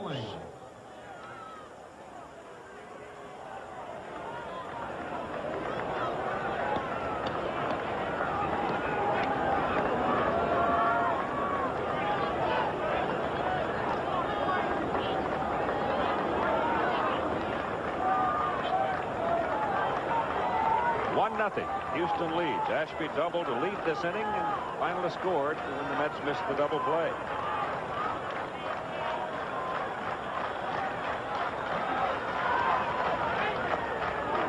Breaking pitch is low. Walling hit the ball. A fly ball to left center his last time up. Kind of a handle hit. But they give him a lot of room in left center. If he could drive one up through there, he'd have some room to run. And the folks on the bases would be flying, but this has popped up on the left side. High hanger, giving Wilson plenty of time in short left to make the catch. So the Astros strand 2, but they score 1, and they lead in the middle of the 5th, 1-0. We're not a company, but no company has more pride in what they do, or more pride in how well they do it. We offer you a meaningful and fulfilling future, one that goes far beyond the ordinary, one that brings with it the respect and admiration of Americans everywhere. We're not a company, we're your country. We're the Air Force, the Marines, the Army, the Navy. We're the Armed Forces. It's a great place to start. You might be able to make it on your old antifreeze another year, but then again, you just might find yourself left out in the cold. Driving just 10,000 miles on weak, neglected antifreeze can cause freeze-up and make a radiator look this bad, while the Prestone radiator looks this good. So, for maximum protection, don't push your luck. Change it once a year, every year, with fresh Prestone. Panasonic, the future of office automation. Advanced equipment with an extraordinary concept. The easier, the better. The Panasonic modular electronic typewriter lets you customize for your specific needs. Expand its memory. Add a character display. Over 1,000 ways to make your work easier. Panasonic modular typewriters. Like our copiers, computers, and peripherals, the easier, the better. Panasonic Office Automation. The art of investment and financial security requires painstaking preparation, bold strokes influenced by a mastery of expertise, a creative approach to IRAs, annuities, and innovative forms of insurance. As one of the strongest diversified financial institutions, we have the capabilities to turn the business of investment into an art. The Travelers. Have you looked under the Travelers' umbrella lately? CFA College football on ABC Saturday. Number 2 Alabama goes to Knoxville against an old foe Tennessee, while Baylor goes over to College Station to play Texas A&M. Baylor upset last night. I don't know if it's an upset or not, but they were beaten by SMU on Saturday last, which is a bit of a surprise in the Southwest Conference. So the Bears liable to be a little angry going in against A&M. That's on ABC this coming Saturday. Now Gary Carter, and only Gary Carter and Rafael Santana have not been struck out today by Nolan Ryan, as he totals 8 in the ball game, and his team leads 1-0, and he starts Carter with a curveball outside. I'll tell you, we talked at the beginning of game 3, the first game here at Shea, how important the crowd would be here at Shea Stadium as far as the Mets are concerned. The crowds have not been a factor here at Shea in any of the games so far. Fastball is just off the outside. There's Ruth, the pretty girl that he went to high school with and married and lives with in Albin, Texas, raising a fine family and in the ranching business.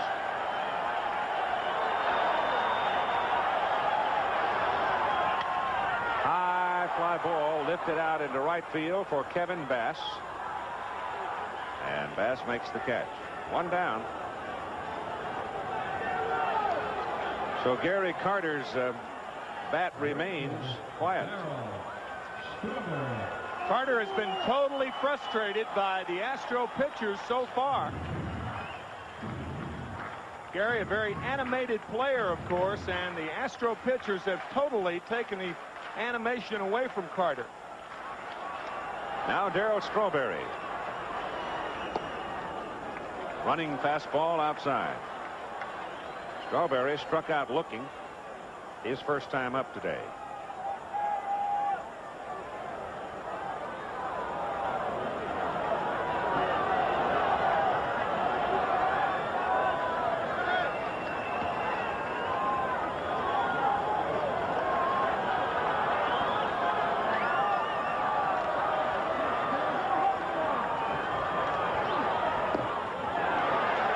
Just inside with that one, and it's 2 balls and no strikes.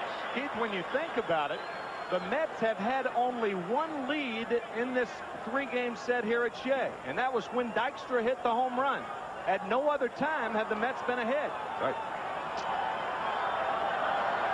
Houston pitching has been remarkable. Surely last has. month of the season. Now Ryan in danger of losing Strawberry as he goes to 3 balls and no strikes. He has retired 13 in a row. And I would imagine Davey Johnson will give Strawberry the green light here. Chance for the Mets to tie it up. He has homered against Ryan once this year.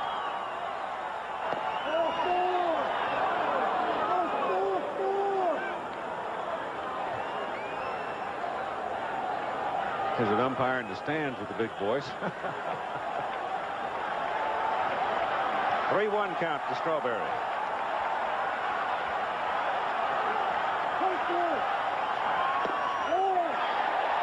3-2 count to Strawberry. Darryl a little bit more upset than he really should be. Those pitchers are not only close, but he's got a chance if he hits the ball out of the ballpark to tie it up. You want to hit in this situation. That ball might have been low, but the fact is you can't get upset because you still got a chance to swing the timber. 3-2. Foul ball. Bill Robinson gives it away, throws it up into the crowd.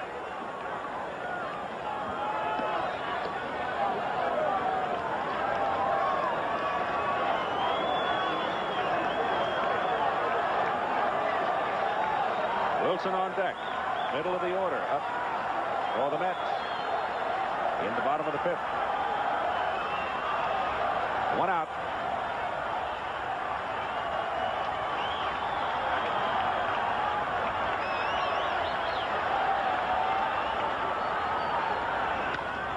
Ball is hit deep to right.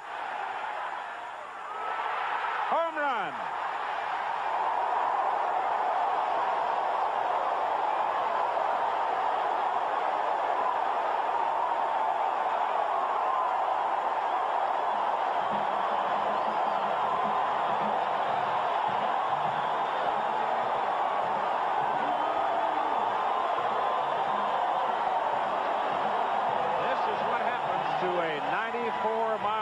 Fastball, when you turn it around, it goes out like a bullet. And I ask you, is the ball that curls around the pole better than a walk?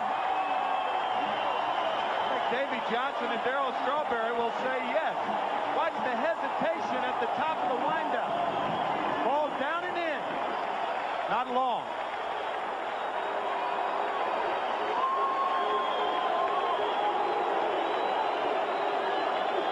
It was, he knew it was gone. It's just a question of whether it stayed fair or not. It was hooking in a hurry toward that line. Just fair. And the score is tied. The first hit of the ball game for the Mets in the 5th inning. After Ryan had retired 13 in a row, and the hit ties the game. Second home run of the series for Strawberry, and Mookie Wilson is the batter.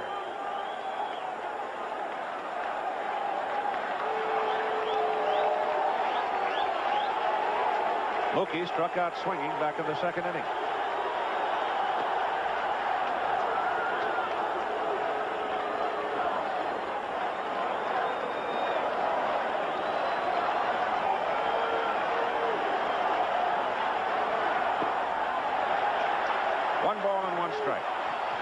Tell you, in my opinion, that ball down and in, the most dangerous pitch to any hitter. And the reason is you don't have to have full extension when you swing the bat. All you have to do is drop the bat head on it. I've often said if guys who swung clubs didn't like balls down and in, they'd make tees higher.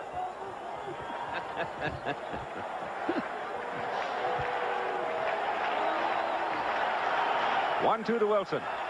Fouled away.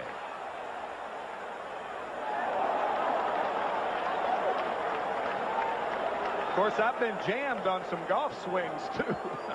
Yeah, I've had that adventure any number of times.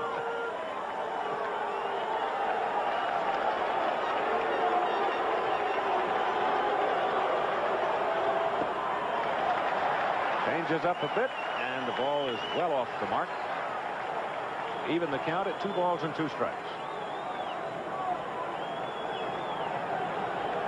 Games 6 and 7, if needed, will be played in the Astrodome in Houston tomorrow and Thursday. Swing, foul tip, held by Ashby, and Wilson is the 9th strikeout victim of the game for Ryan. That ball down and in. You see, there's not a lot of extension on his swing, and he hooks it down into the corner. The only problem as far as Strawberry was concerned is will it hit the foul pole?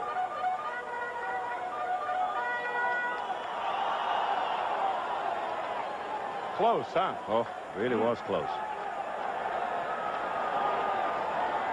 Now Ray Knight with 2 out. And there's a ripped foul on the left side. How about that camera work? Following that ball right down to the... You'll see that it was about 3 inches inside the line and hooking.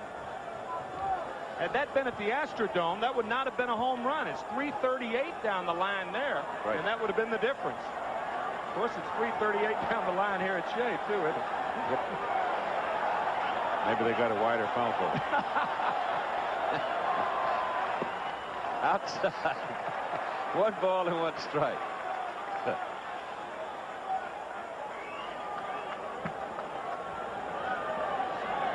Ball just doesn't carry in the dome, though, like it does here at Shea Stadium. It has turned out to be a nice day. Yep, really has. Comes inside tonight. Misses there to make it 2-1.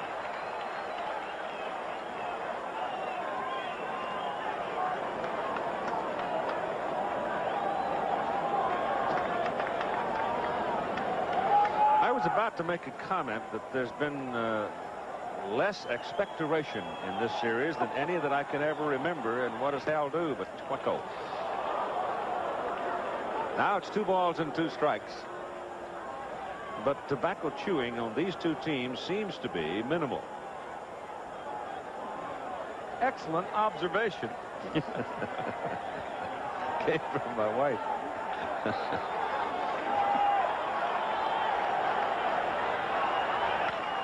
Sharply hit, but right at the shortstop, Craig Reynolds.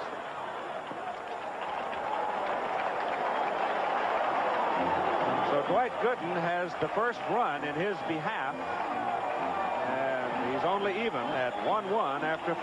Back after this word to Glenn Davis, Kevin Bass, and Jose Cruz.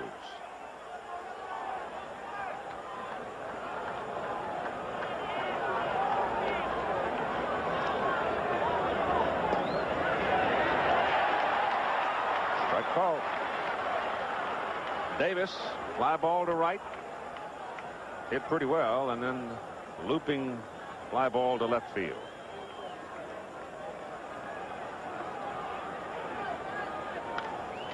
That's foul back.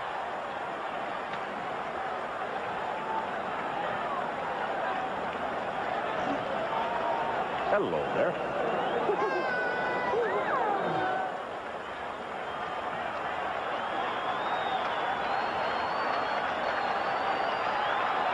Two strikes on Davis. A 1-1 ball game, top of the 6th inning. Game 5 of the National League Championship Series, and the series is all even at 2-2, and this is a bouncer out to Wally Backman.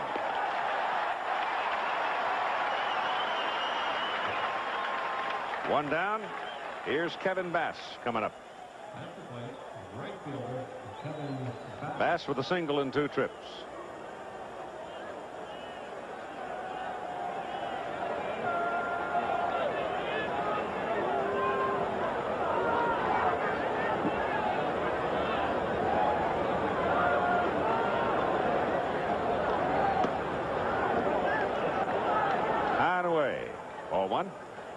Kevin Bass came to the Astros back in 1982 when Don Sutton went to the Milwaukee Brewers.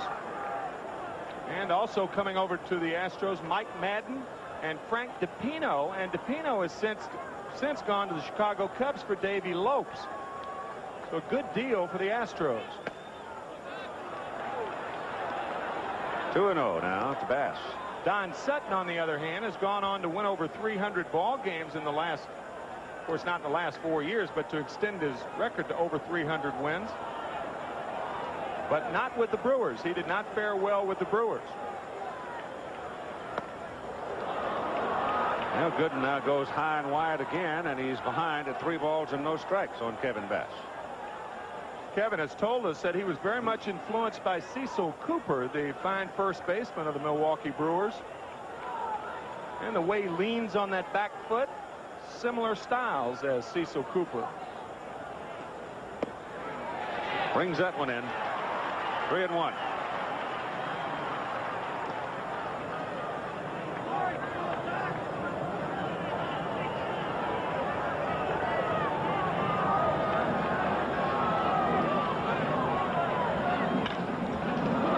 Santana waves at it. Hits sharply into left center field, and Bass is aboard with a single. Base hit number 7, and Jose Cruz coming to the plate. And we'll bring you now Jim Doc Ewell with this melody. Hey, Cheo Cruz, the Astro man. Hit the ball, run all the way around. People in the stand just a jumping up and down. Pitcher on the mound just a kicking at the ground. Hey, Cheo Cruz, the home run man. Doc, 25 years with the ball club. Been with him from the very beginning. Oh, what a great little ditty that Doc wrote, he said, when Cheo was in a slump this year. And he said he went out after he wrote it and sang it in the trainer's room, and Jose hit a home run and started tearing the cover off the ball. And Jose at the plate, 1 for 2 on the day with 1 out, and Bass on first base in a 1-1 ball game, and the pitch is high and tight. I thought it was funny when you were taping it while it was pouring down rain yesterday, and Doc didn't want to quit. He wanted to sing all afternoon. That's right. He had several more he sang for us.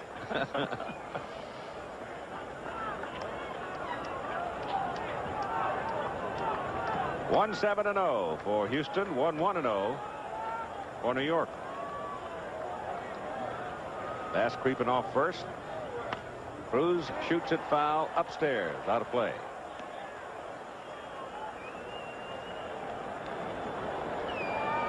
Jose's brothers Heidi and Tommy live in Puerto Rico along with Jose. They now are making uniforms, in the business of making uniforms for sports teams.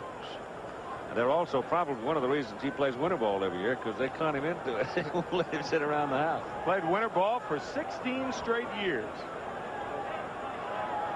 The 1-1 pitch. He was late on it. Snap throw to first. Bass is back. Also around the dinner table, if you say pass the potatoes, Jose, 8 hands reach for the potatoes. Jose Cruz has 3 sons named Jose.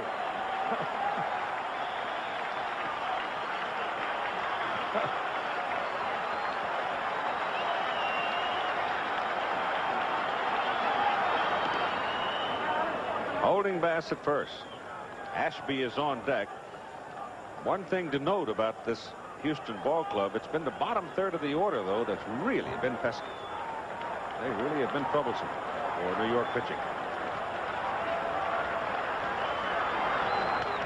Foul back.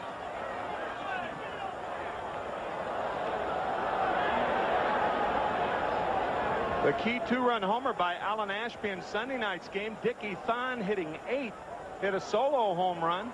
Craig Reynolds is 4 for 7 in the series, batting out of the 8 hole to reinforce that point of yours.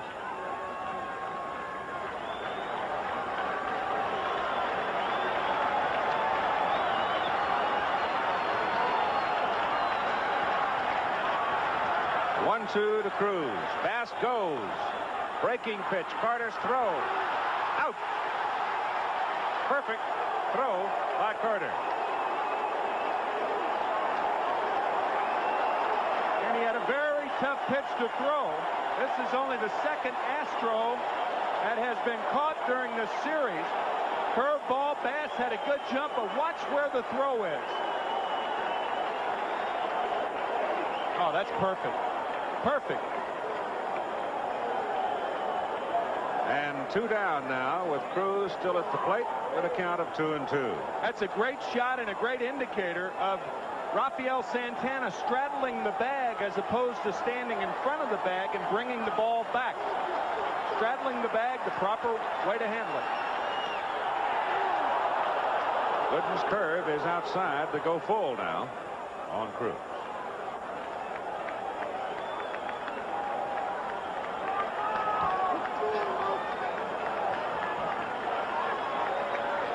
The game is in the top of the 6th inning.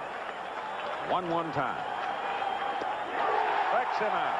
Big jump curveball. So they get Bass trying to steal, and Astros turned away in a 1-1 game. Even while you just... He can't even put him in his pocket without somebody watching. That, of course, gum wrapper. That's, I guess that type of paper is called a de-scuffer. Nolan Ryan is out on the mound now. And is pitching to Rafael Santana, the pitcher Dwight Gooden, and then Len Dykstra. And we're getting some stirring around in the Houston Astros bullpen as Charlie Kerfell gets up and starts loosening up. And Noli misses inside. 1 ball and 1 strike to Santana. That's big, Charlie. I don't know if we've got it up or handy or can show it to you, but the behind the back catch he made the other day was absolutely hilarious. Off Gary Carter. Carter almost dehorned him, and he flagged it behind the back, gave him a big point. And away he went.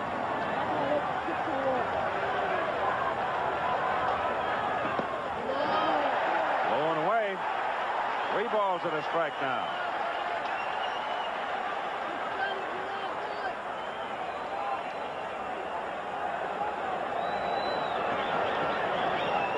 One of the reasons Kerfell is up is Hal Lanier may be more inclined to go back to that 100-pitch limit with Nolan Ryan. Outside corner, and now it's a full count, 3-2.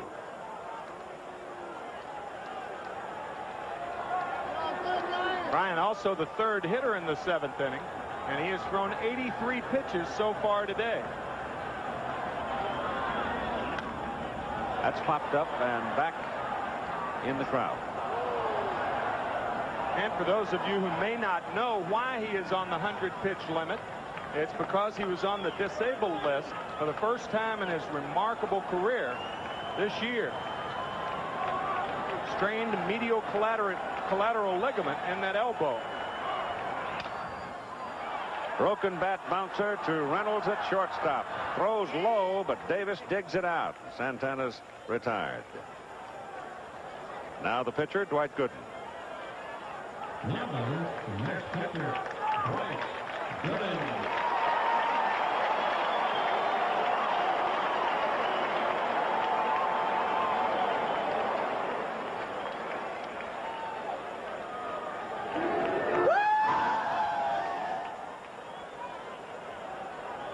What was that? Blue hair. Strike one to Gooden.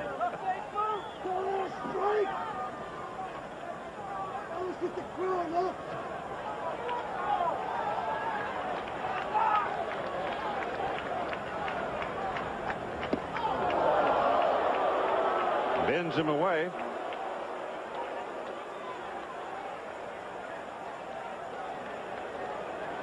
You can see that he wears well.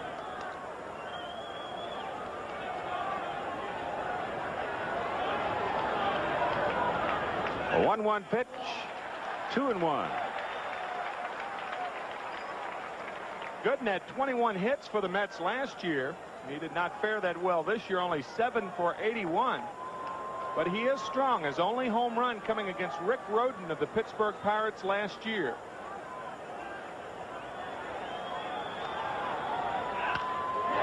Ball hit to right. Bass almost coasted too long because it started sinking on Kevin, and he had to turn it on a little bit and catch it knee high. So Dwight almost had himself a base hit. Now it's Lynn Dykstra, top of the order.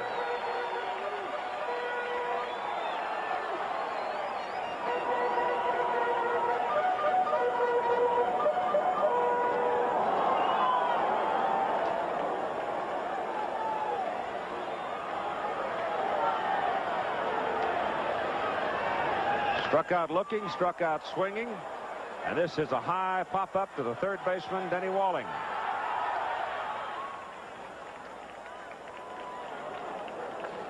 So Nolan Ryan gets him in order in the bottom of the sixth, and after 6 at Shea Stadium, a 1-1 tie. It started out as gloomy and almost a forbidding kind of a day. If you were interested in practicing something outdoors, it's turned into quite a nice day. And this will wind up the 3 games at Shea Stadium, and we're off to Houston, back to the Astrodome, where Bob Ojeda will face either Bob Nepper or Jim DeShays in Game 6 tomorrow at 3 Eastern Time here on ABC.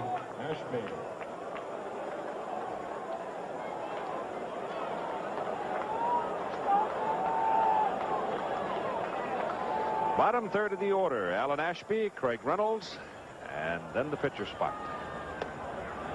Alan Ashby has struck out looking, doubled, and scored Houston's run.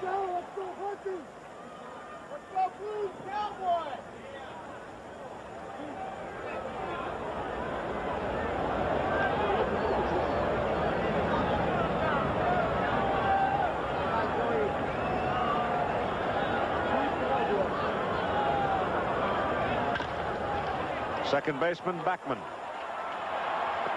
out.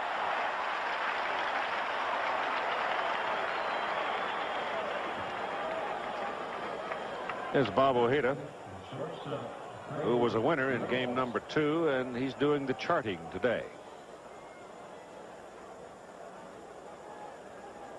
One of the reasons Ojeda has been so effective this year is he has been thrown in with a lot of hard throwers. Ron Darling, Dwight Gooden, Sid Fernandez, and Ojeda the perfect complement for those types of pitchers. Well, he scattered 10 hits the other night, but even though they had 10 hits, he was in absolute control of the ballgame. Reynolds swings and misses on a big jug curve, and Ryan has come out and swinging the bat. So unless Reynolds produces a scoring opportunity here for Houston, I would say Nolan will take his swings. Yeah, even if Craig gets a single, I would imagine Hal Lanier will leave Ryan in to bunt him over. However, if he gets a double or a triple, it might be a pinch hitter for Ryan. Yep. Kerfeld now has slowed down in the pen. Ryan ready to stay as Gooden goes again with that change curve and doesn't get it. 1 ball and 1 strike.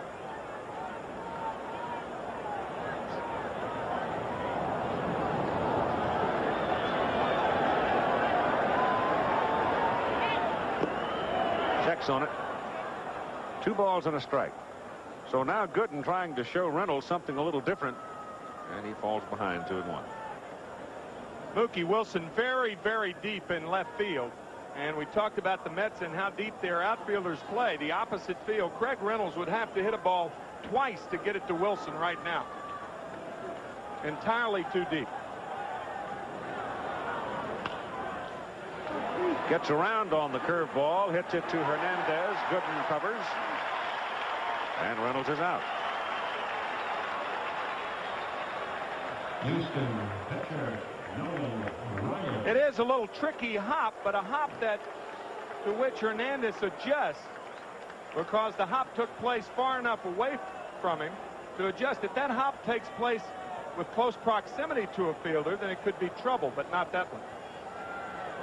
And with 2 out, bases empty, Nolan Ryan at the plate.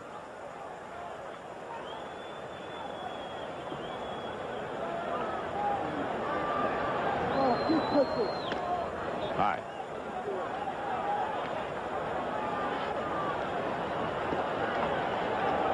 Ball 1 to Ryan.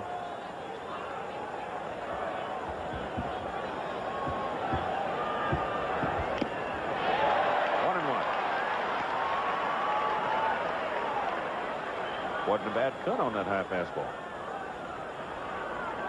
Gooden, one of the few pitchers, however, that's easier to handle when his ball's down in the strike zone.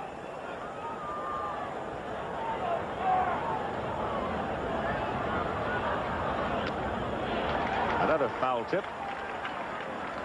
And it's 1-2. Players used to call swings like that ooh swings, because that's what you get from the crowd, that ooh, and you foul it back. Oohs and ahs. Yogi in the Houston dugout. That still doesn't seem quite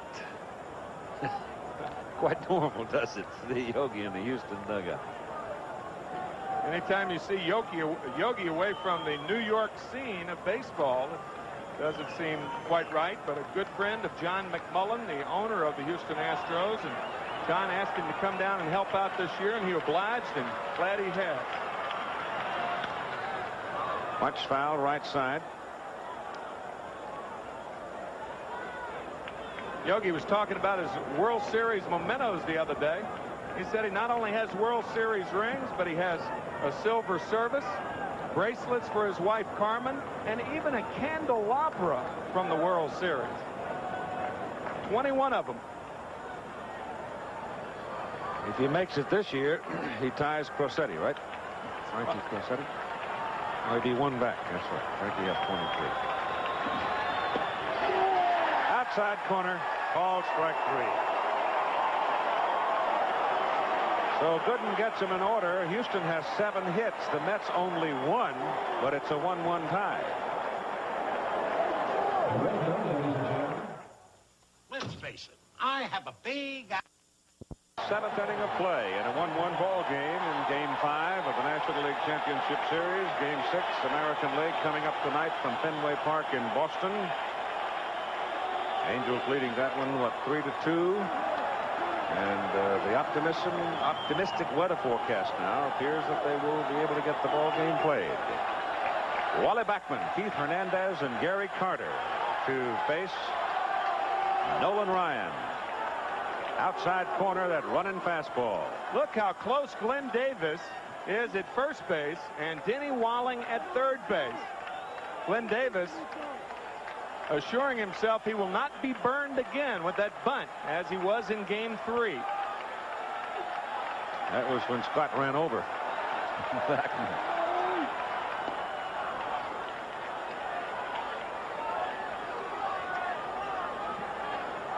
Of course, with 2 strikes now, Davis is back into his position. Backman has not tried a bunt with 2 strikes this year. However, Lynn Dykstra has tried to drag bunt with 2 strikes on 3 occasions this year.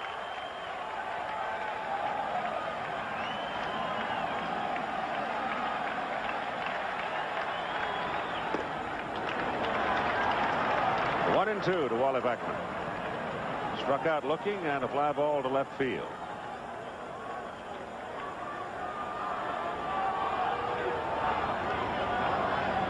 He's hummed it up there 3 times in a row at 90 miles an hour.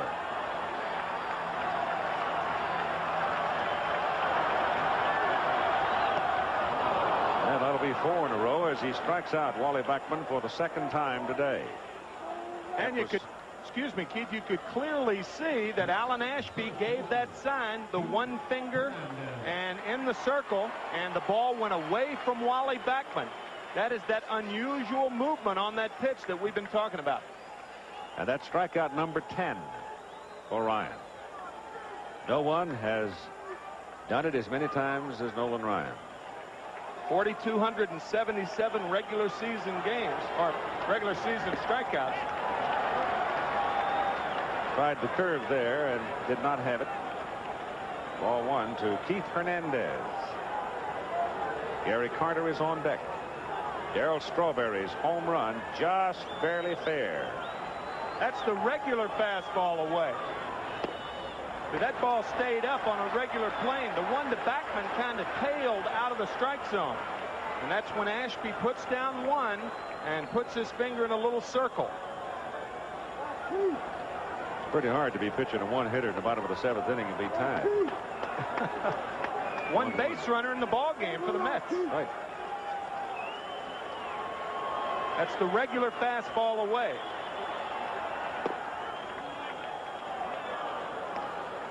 Well, now, it's regular in a sense. Yeah. Well put. Regular old 92-mile-an-hour fastball. That's hit to right on the nose. Bass will play it. And Hernandez is aboard with the Mets' 2nd hit of the ball game.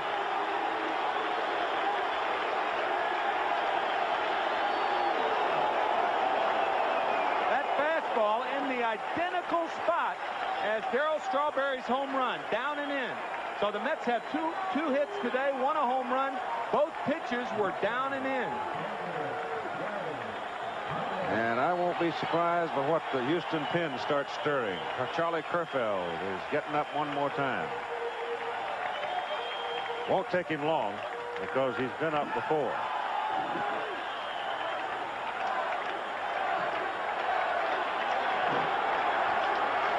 Gary Carter with 1 out, and Hernandez at first base with Strawberry to the on-deck circle. A 1-1 tie in the bottom of the 7th inning. And Carter falls down, rolls over, and fouls it off.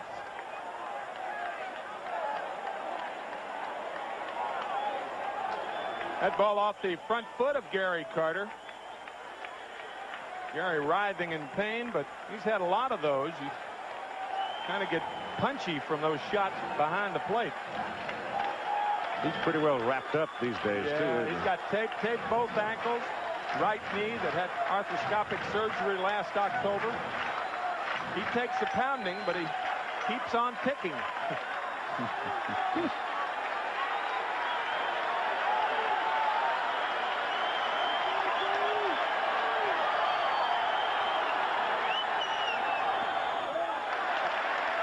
Just low. A lot of times you can tell, even when a hitter takes a pitch, that he's struggling. And you could tell by the way Gary Carter took that pitch that he's really unsure of himself at the plate right now. Off balance.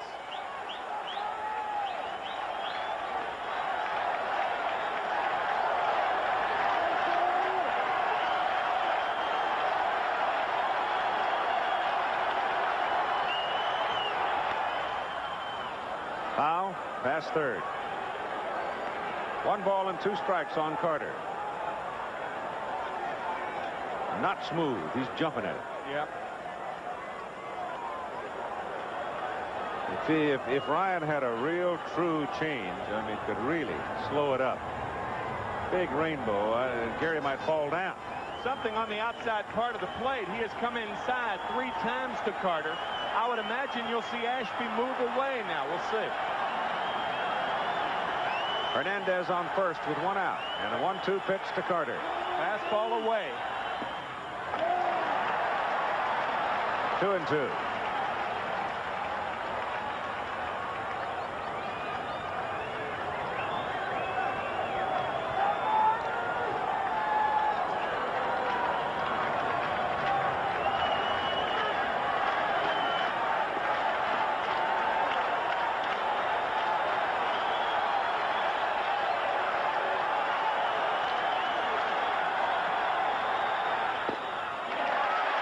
Almost got him to bite.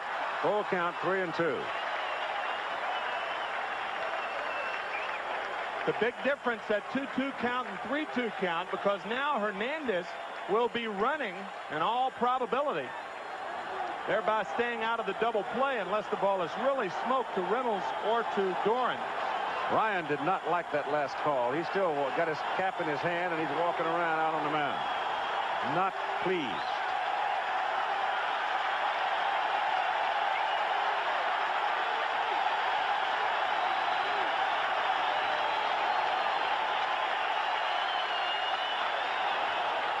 High towering, way up, pop-up, mile high. Reynolds, the shortstop. And 2 down. And Keith, I can't believe Keith Hernandez was not running on that play. Regardless of how a hitter's going, I mean, Gary Carter is basically a contact hitter, but Keith Hernandez was not running. Darryl Strawberry coming up. This his last time up. And watch the flight of the ball. It just curls around the foul pole for a home run to tie the game at 1-1. Now with 2 out, Strawberry stands in against Ryan. You think he'll see anything inside this time? Well, that's where you have to pitch him, but not then. Ran that fastball down and away. Swinging strike. See that ball down and in. If you lift that same pitch up about 6 inches, that's where a pitcher really jams a left-handed hitter. And good low ball hitters are more easily jammable than a guy who hits the high fastball.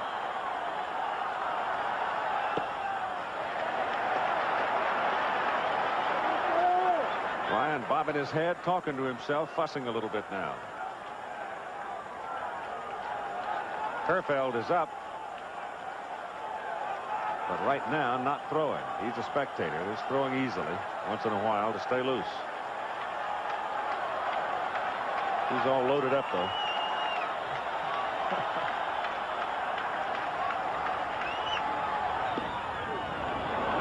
One ball, 2 strikes now to Strawberry. Well, he had 2 strikes on him all ago when he hit the home run.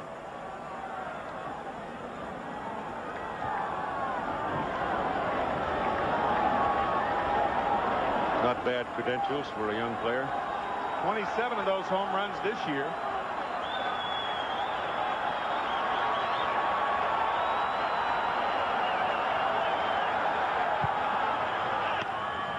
High in the air, coming back out of play. There's that running fastball again.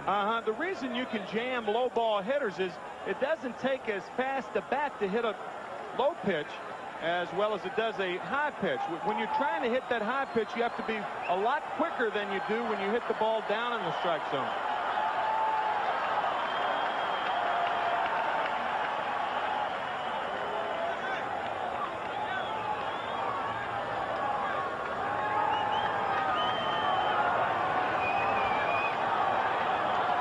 One-two to Strawberry. That got a few oohs out of the crowd. It was close. But Joe West didn't give him the call, and that's the second time in this inning Nolan's been prowling around the mound.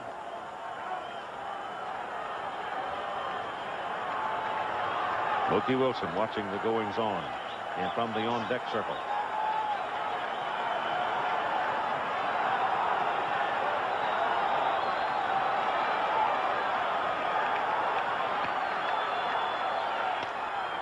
Foul ball, left side.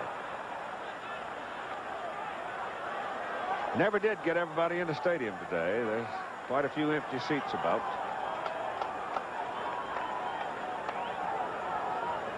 But the decision to play the game, the rain stopped, bingo. Out comes president of the league, Chuck Feeney. He says, get the tarp off. They got it off. They scattered some of that dry stuff around, and we were playing within a half an hour, less than a half an hour. And the weather's gotten better and better and better.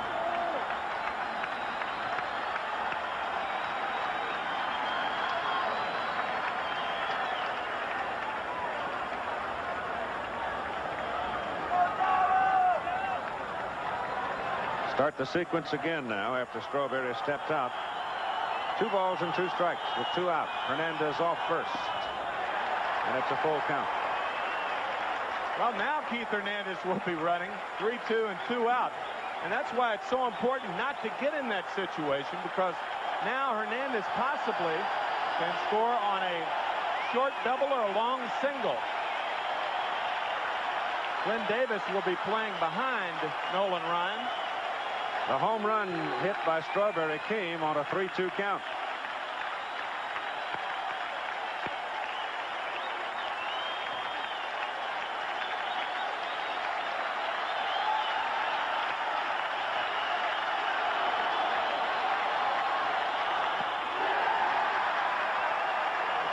Ryan again now showing some frustration on the mound as he walks Strawberry and Hernandez goes to second.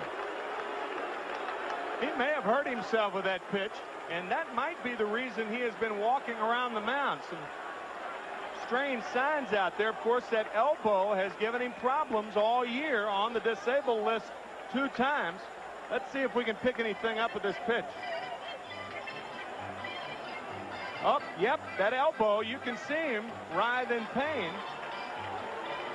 But it appears to be all right. Of course, we mentioned in the second game of this series the fact that Nolan Ryan will have to make a decision this year as to whether to undergo surgery or not, similar to the Tommy John operation. Kerfell waiting in the bullpen for the phone to ring. Mookie Wilson comes to the plate now with Hernandez at second and Strawberry at first. And Wilson has struck out twice today, swinging. 2 out. Mets in the bottom of the 7th inning at a 1-1 tie.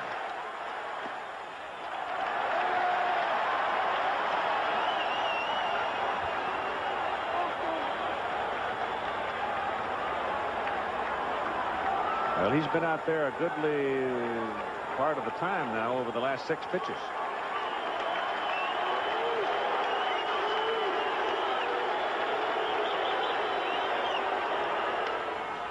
High pop to the left side for Jose Cruz, left fielder, and he makes the catch. And so the Mets threaten in the bottom of the 7th, but they are turned away, stranding 2. And after 7 complete innings, we are still even at 1-1. Birth control? A father caught in 2 worlds. I'm 15 years old. You're 15 years young. Trying to understand. Good.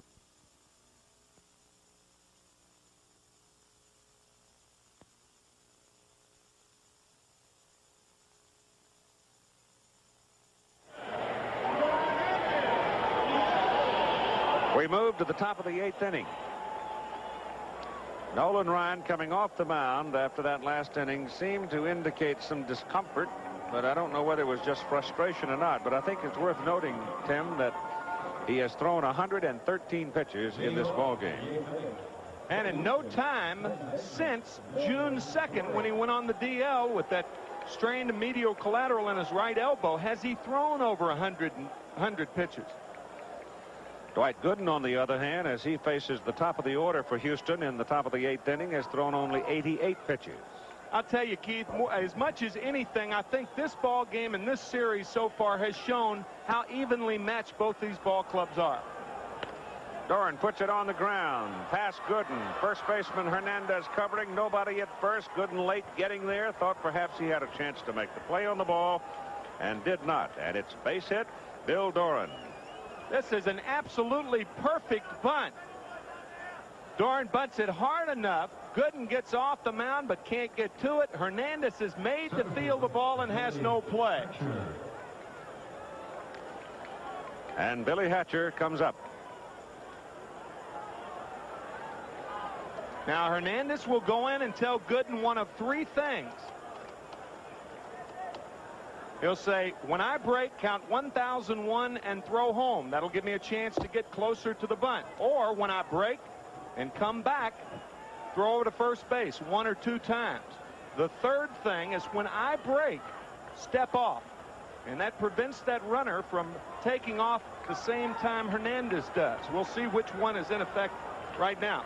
Hatcher has had his conversation with Dennis Menke, a third base coach. Bill Doran now healthy after a severe groin pull. Good speed on first base. And you saw Hernandez take one step in and then break back.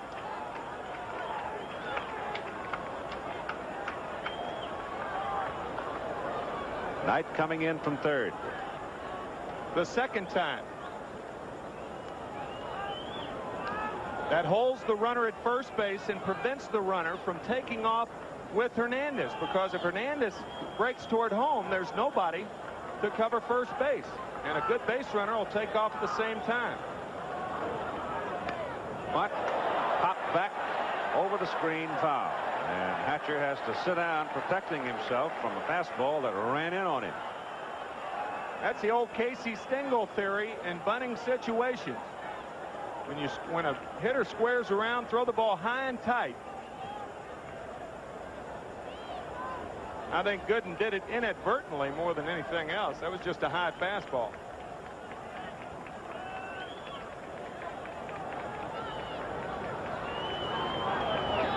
On deck hitter Denny Walling. Leadoff man Doran off first base. And chase back.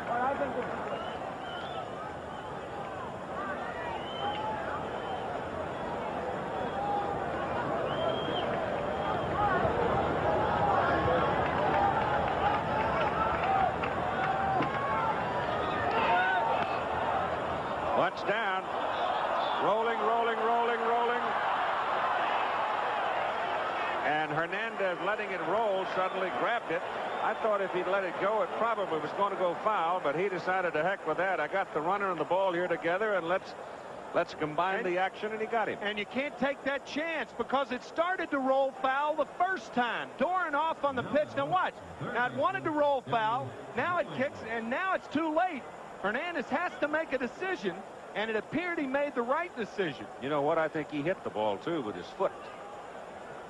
Hatcher? No, Hernandez. Hernandez? Like could have. He did barehanded at the last minute, but that ball was going to go foul, then it kicked back fair. And then he made the right decision as far as I'm concerned. Yep. One. Yeah. Denny Walling is up there with Doran on second base now, and one out. And the pitch is low inside, blocked by Carter. Walling singled back in the first inning, and in his next 2 appearances hit fly balls to left field to Mookie Wilson. The Mets are in a situation where they do not have to pitch to Denny Walling. First base is open, and what that means is you're really never in the hole. You can throw him breaking balls behind in the count, and if you miss with him, so what? Teresa Walling there.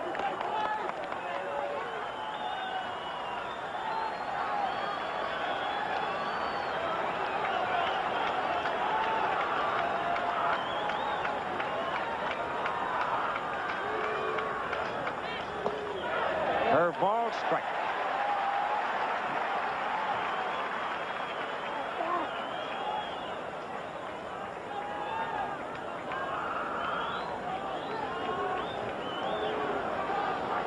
Glenn Davis on deck. One out, one on.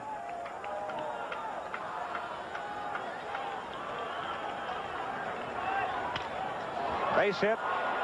No. Hung up.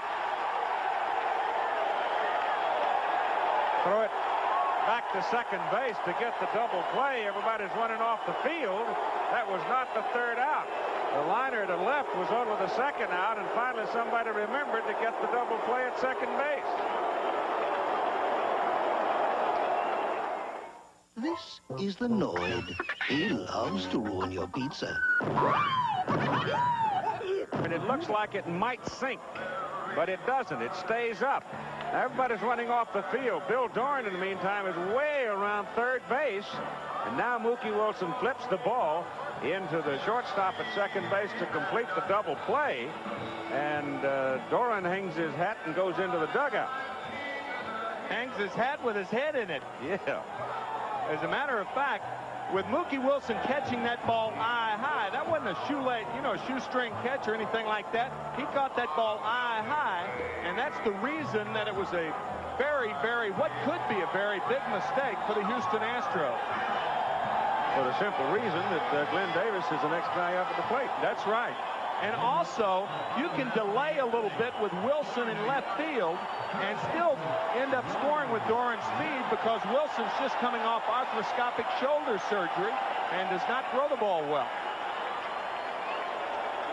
At the very worst, you have runners at first and third and one out with Davis up. Knight, Santana, and Gooden now for the Mets in the bottom of the 8th inning. A 1-1 tie. Houston with 8 hits, New York with only 2, and Roger McDowell is now up in the New York bullpen.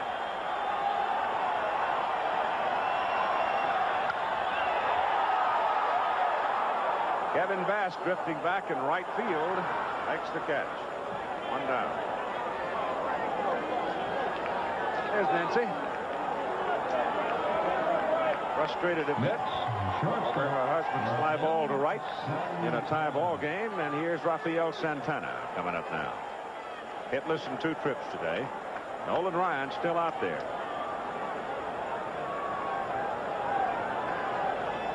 Kerfeld and Calhoun up in the pen for Houston. Fouled back off the hands. Out of play. Right-hander's Kerfeld. Calhoun is the left-hander. He would be a situation pitcher under this circumstance, perhaps one man.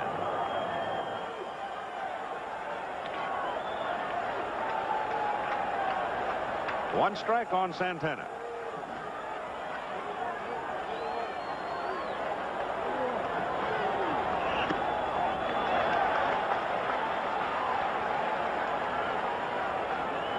Dwight Gooden, touch for 8 hits, but he's still even.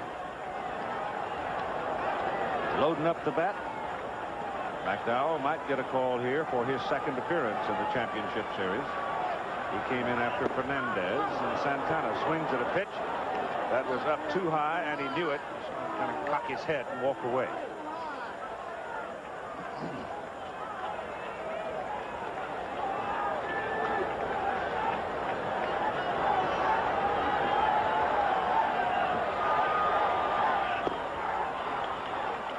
That's 11 strikeouts in the ball game for Nolan Ryan. And 2 down.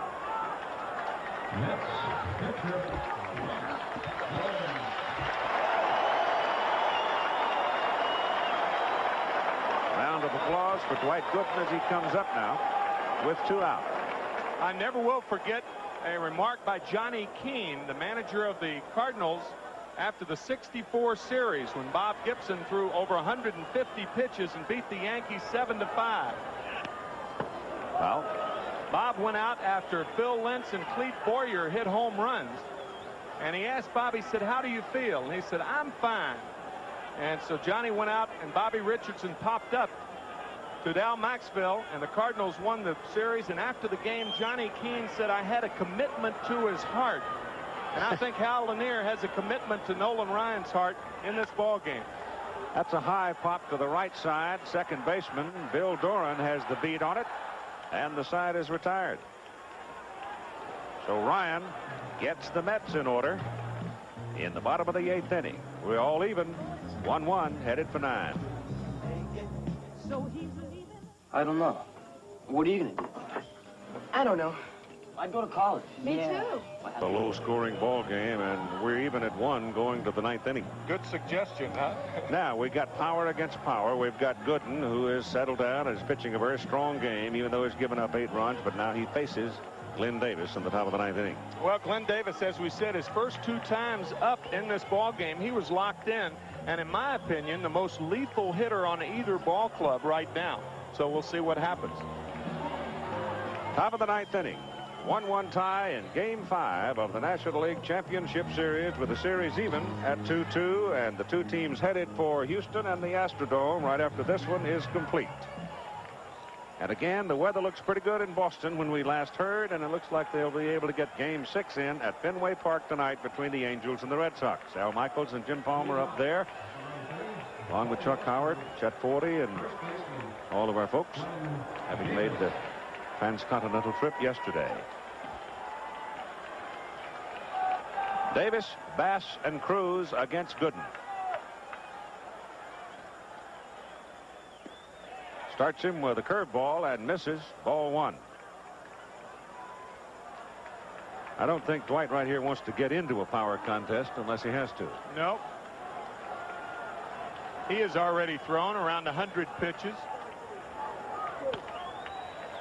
Jammed him a little bit with a running fastball, and Davis fouls it back out of play. Mookie Wilson in left field having all types of trouble with that sun, even holding his hand up.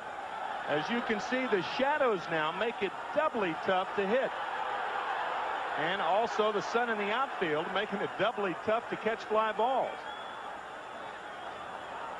Darryl Strawberry has called time and is walking in from right field. And the center fielder Dykstra is coming in as well, and I think it may be that Dykstra, as much as anybody, wants sunglasses. So I think Dykstra was trying to get somebody's attention out in center field to call time to get his glasses, and he couldn't get anybody's attention, and finally Strawberry helped him out. I think one point that we touched on earlier has really come into play. In rain conditions, the players hang around the clubhouse. They're really not sure they're going to play.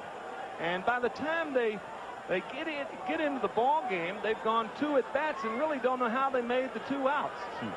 You don't really mentally prepare yourself like you would if you know the game is going to be played. I think that's one of the reasons for the low scoring in this game.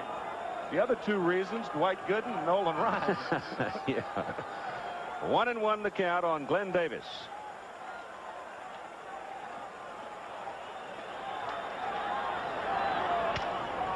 Did not get all of it. Broke his bat, and the shortstop Santana makes the catch for out number 1. And White breathes a bit of a sigh.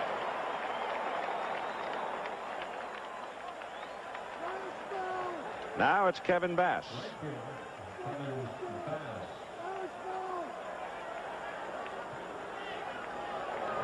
Dave Smith is now up in the Houston pen.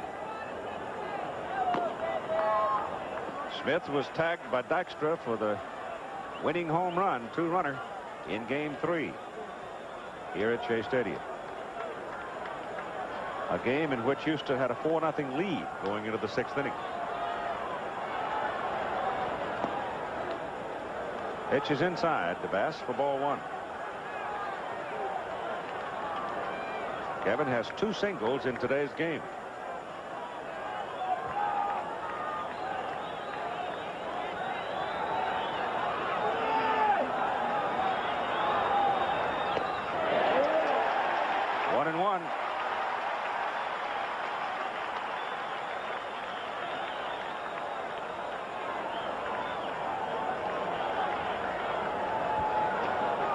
He's hit Dwight pretty well all year. He had a home run against him July 4th.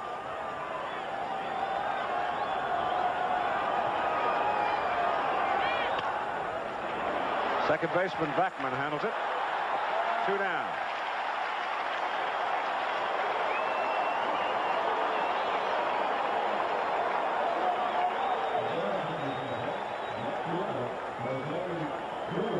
And now Jose Cruz to face Gooden.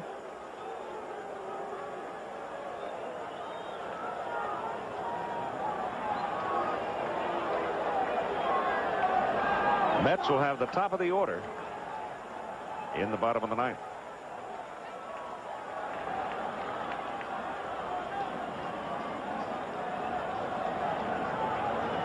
Jose Cruz, one of the few left-handers around who's a good high ball hitter.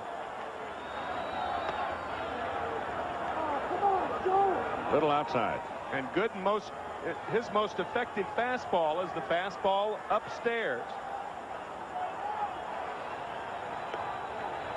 Ball 2.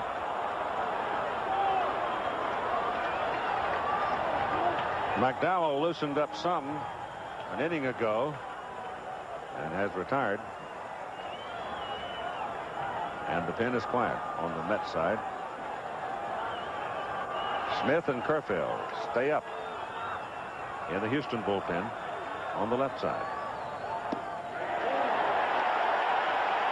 Jose sort of bobs his head and says that was one I should have jumped at. But he didn't, and it's 2-1. A pretty good pitch. Yeah, it was on the outside part. 3-1. In order to pull a ball effectively, generally speaking, hitters like the ball on the inside half. That's the ball you really hammer. Your 2-0 and 3-1 situations where you want to really be selective. If the ball's right in that little zone, that's your power zone, go to hacking. To left for Wilson. Gets a break here because the sun behind the cloud and makes the catch to retire the side. So to the bottom of the ninth inning, a 1-1 tie. Back after this commercial message and a word from your local station. On our next show, the amazing Kreskin. Stay with it. Keep your hands. Move your. Don't stop. Keep your hands. Don't. Gee, I wonder if he's going to do that. I hope so. We'll also have a very fun and safe aerobic workout for you. And a visit from Laura Solomon. 5-4 Houston when Len Dykstra came to the plate in the bottom of the ninth inning against Dave Smith. And he hit it out of here. And the Mets won 6-5. Well, he's facing Nolan Ryan today, who's thrown 120 pitches, leading off the bottom of the ninth inning in a 1-1 tie. And the pitch is inside for ball 1. Smith and Kerfeld up and throwing and ready in the Houston bullpen. So Ryan chased him off the plate with that first pitch inside and low. And comes outside, and it's 2 balls and no strikes.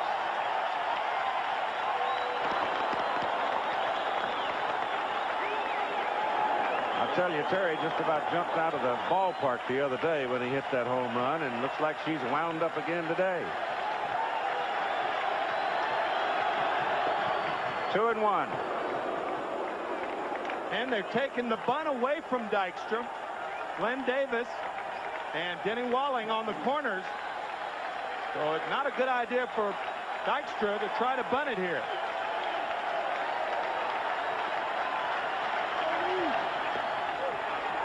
Strike 2.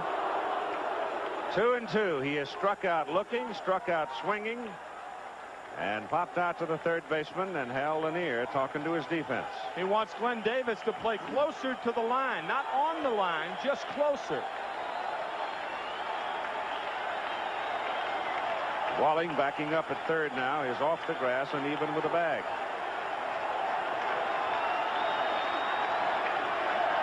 Two-two pitch. Hit, little soft fly ball to right. Bass coming on and makes the catch. 1 down.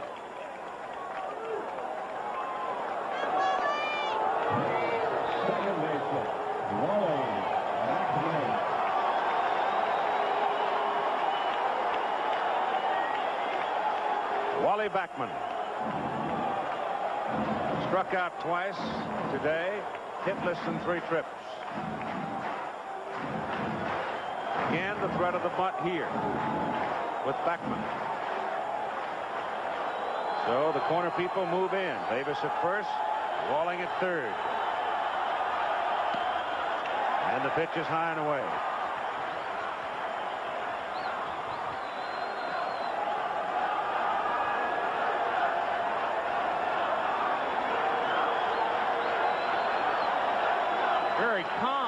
dugout.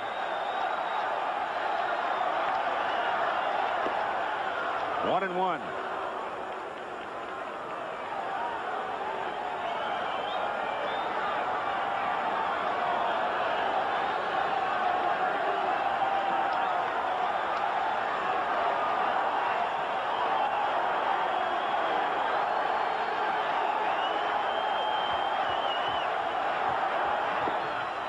One and two, and Ryan is under 90 now. He's gone 88, 89, but that time on the swinging strike, he moved it back up to 92.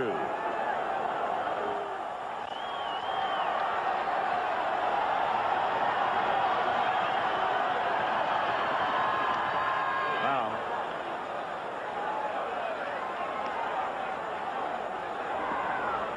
Keith Hernandez.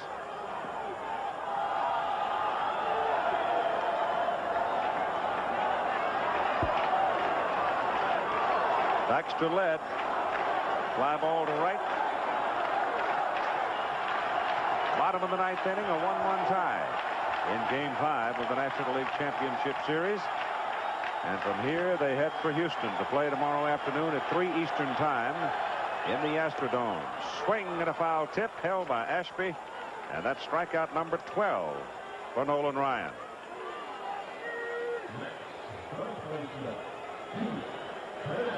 The Ryan Express continues to blow people away, and he just blows Wally Backman away. That's pitch number 130.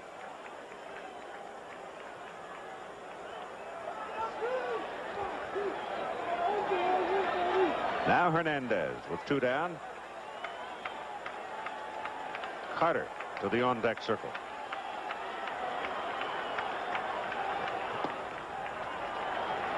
Ball 1. Really admire Hal Lanier.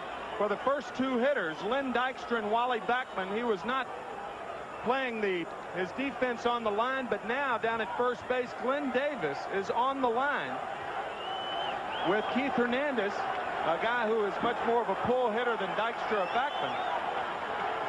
Lanier not following the traditional line of managers by just putting guys on the line with no reason whatsoever. 2 balls and no strikes to Hernandez. Ruth's watched a lot of them, hasn't she? Certainly has, but she's never watched a World Series game where Nolan Ryan has participated.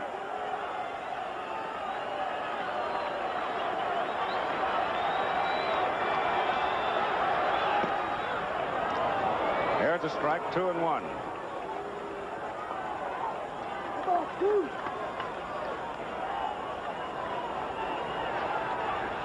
Well, you go back to that second inning, don't you? And you start recounting it.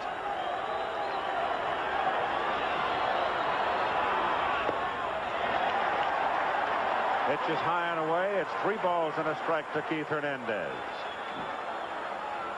Ryan was in relief in that 6-9. Yep, that's right.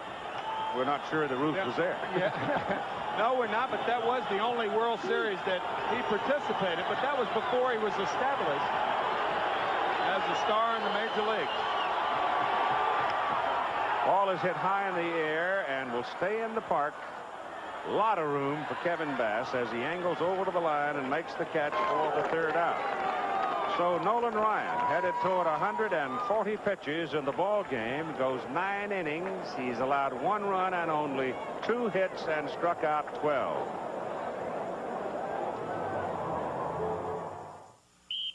Announcing the Valvoline 4-Guard I Love a Parade sweepstakes. Win a trip for 4 to 4 of a... Nolan Ryan in the Houston dugout, and you have to have the feeling that he's gone after pitching 9 innings. He threw 135 pitches, allowed 2 hits, one of them a home run by Darryl Strawberry. And he sits there now, puzzling over things, hoping his club can come up with something here in the top of the 10th inning against Dwight Gooden. Certainly has thrown his last pitch of the 1986 season, more than likely. And maybe his career if he opts for surgery this winter. One never knows. Unless, of course, they win this series. Yeah, that's right. Yeah. Ashby hits it sharply at Backman, the second baseman, and he throws him out. Backman's been busy today. I believe this is the first time that Dwight Gooden has ever gone past the 9th inning. All right, we're watching to see who comes out for Ryan's spot, and it's Terry Poole.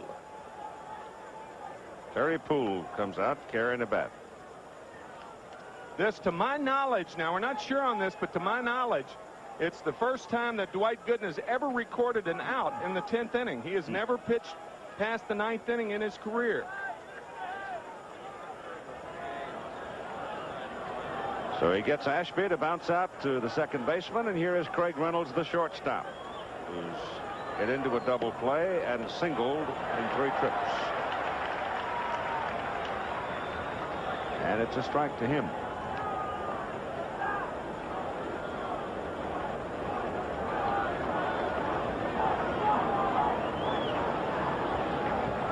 Nobody in the Mets pen. I don't know if it'll be Kerfeld or if it'll be Smith coming out of the Houston pen.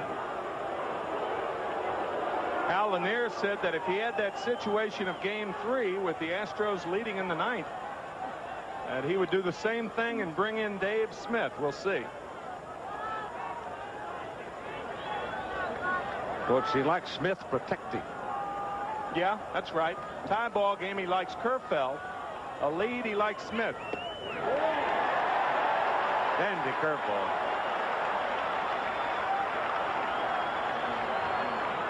Strike 2 on Craig Reynolds.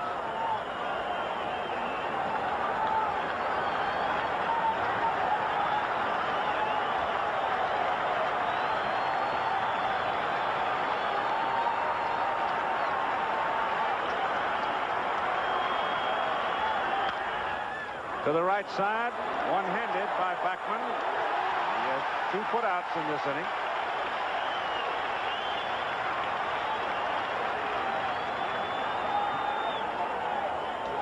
Attention, please.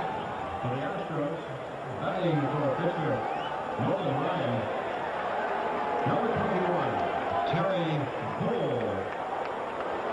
Backman's had the ball on his side 8 times today. Major league record in a 9-inning ball game. Of course, we're in the 10th now, but the major league record is 12, held by many second basemen, 12 assists. Terry Poole now steps in. The Canadian who lost his job literally to Kevin Bass. He was injured. Bass came in and played very, very well, and Terry was never able to move him out. But he's a tough guy coming off the bench. 2 out, nobody on in the top of the 10th inning. Gooden's curve now is wicked. He does have a tendency to get stronger as he goes along, but he's never gone along this long.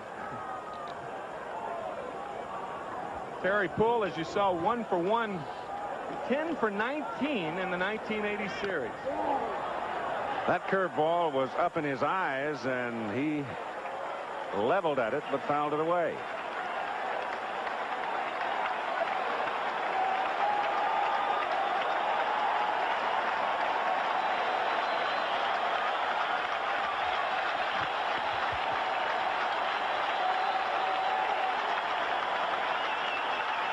A 1-1 tie in the top of the 10th inning. Over the pitching mound, out toward center field, flagged by Santana, stopped by Backman, Poole's aboard, base hit. And stepping up, second baseman Bill Doran. Santana gets to it, might have had a play. Maybe. But Santana is too far toward third. Of course, you can't be everywhere. No. Bill Doran. He's the top of the order now with 2 out and the Poole at first base. Terry Poole has been bothered with a chronic hamstring problem throughout the 1986 season. But it appears to be well now, and when it's well, he runs well.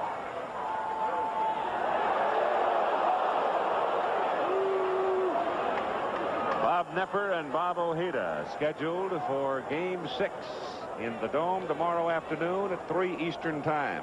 They're left-handers.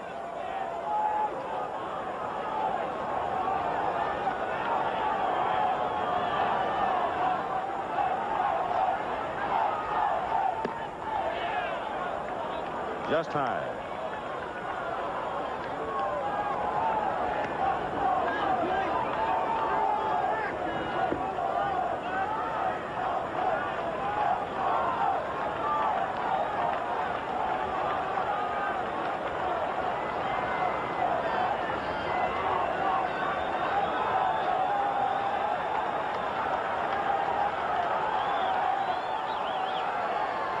Blue edges off first.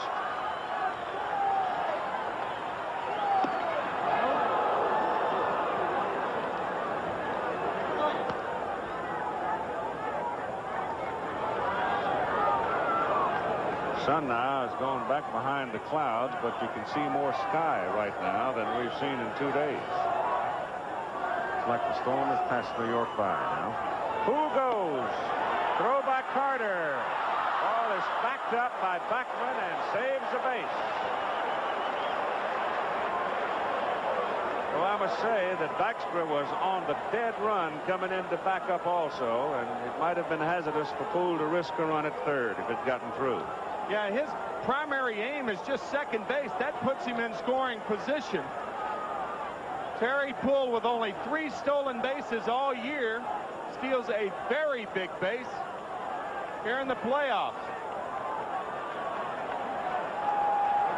Had the throw been there, he would have been out, but the throw one-hop Santana, and Backman is backing up. And it's a 1-1 count on Bill Doran. Just up 2-1.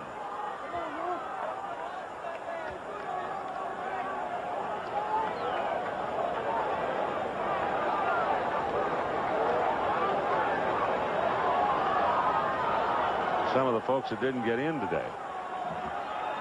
Some of the folks who did get in without a seat, but there's plenty of empty seats. I'd have been trying to make a deal with somebody so I could sit down if I had an SRO ticket. It is 3 balls and 1 strike to Bill Doran. And now Dwight Gooden's got to do some pitching. Well, and you got to figure out, would you rather pitch to Doran, a 276 hitter, or Billy Hatcher? Billy Hatcher, a right-handed batter, and I don't think they're going to give in to Bill Doran in this situation. You might see another curveball. Not with first base open. He's on. Some walks are good walks. Other walks are bad walks. That was a good walk if you're playing the percentages. Because I think with the go-ahead run at second base, you would much rather face Billy Hatcher than Bill Doran, especially if you're a right-handed pitcher.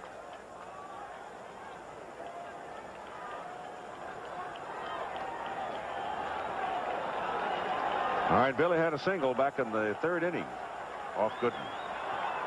Poole is the lead runner at second base. Doran on first with 2 out.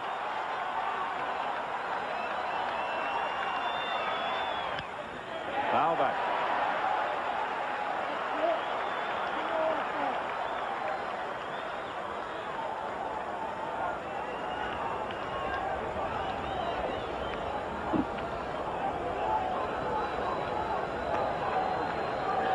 It is a relatively self-defining circumstance. You've got 2 out in the top of the 10th inning in a 1-1 ball game, and a series is tied 2-2. You got 2 runners on, and basically it's Dwight Gooden against Billy Hatcher. 1 strike on Hatcher.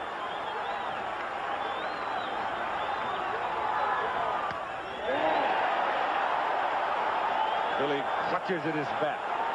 That was a pitch he thought he could and should have handled.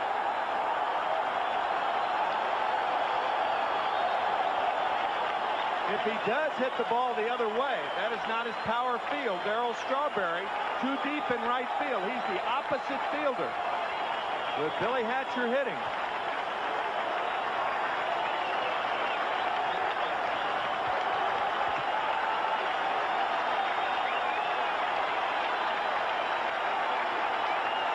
Two-strike pitch. Ball is hit to right. Down the line. Strawberry on the move. Makes the catch.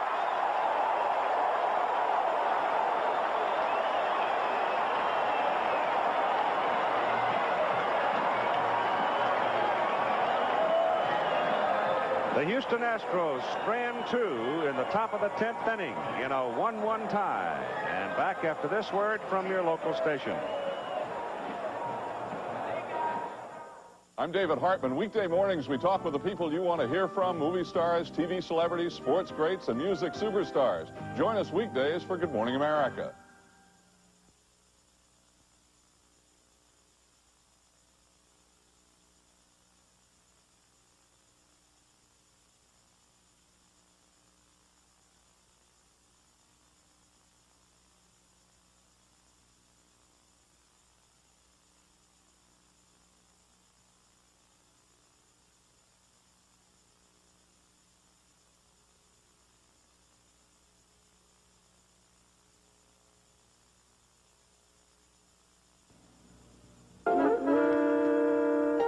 Mrs. Darnay's kidney bean chili takes the longest of time.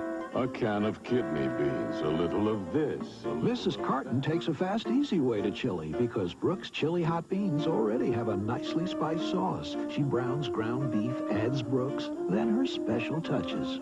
Voila, it's chili. And it's a far, far better chili than I've ever done. Brooks Chili Hot Beans for great chili fast as the dickens.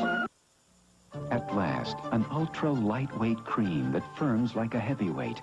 Estee Lauder's skin-perfecting cream with Firmex. Scientific tests show it can make your skin measurably more elastic, measurably firmer, measurably smoother in just 2 weeks. And it's so lightweight, you'll hardly feel it on. Until you see how perfectly it works. Estee Lauder's skin-perfecting cream, now at Lazarus. WKRC-TV, Cincinnati.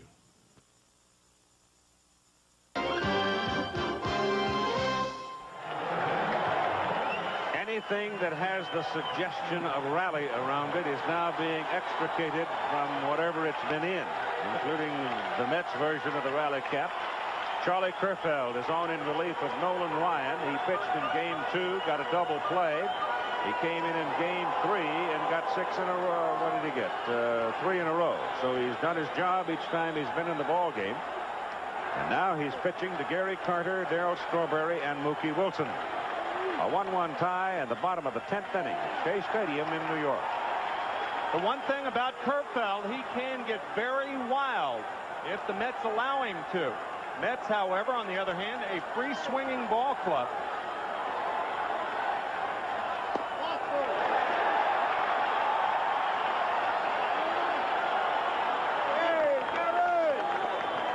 Gary Carter's parent, his father, and his wife. And a dead bat in his hand. That's a hard shot at third base. Denny Walling handles it well and throws him out. Good play by Walling, guarding the line. That's right. And with a guy like Carter, you have to respect his ability to pull the ball, and that's why Hal Lanier had Walling on the line. In the early innings, this would have been a double, and nothing is going right for Gary Carter in this series. Darryl Strawberry inside.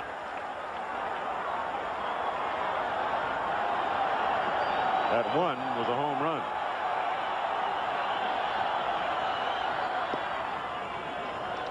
Count is now 1-1. Strawberry hit it on a 3-2 count in the bottom of the 5th inning.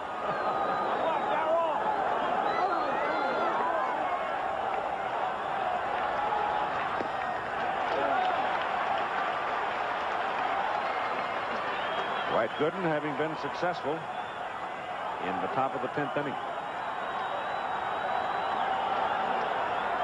Orozco is up to the bullpen for the Mets, and power against power there. And Kerfeld won it, and it's 2-2. Jesse Orozco, who has won one and has made 2 appearances. This would be his 3rd if he is summoned in. Kerfeld just wailing away out on the mound, strikes out Strawberry. Well, you saw Nolan Ryan blow Mets away today. The Mets have had only 3 base runners all afternoon and are very fortunate to be tied at 1 here in the 10th inning. That ball, he just blew Strawberry away. Davey Johnson now starting to pace some. Most of the day he's been perched over there in that one corner in one spot. Not now.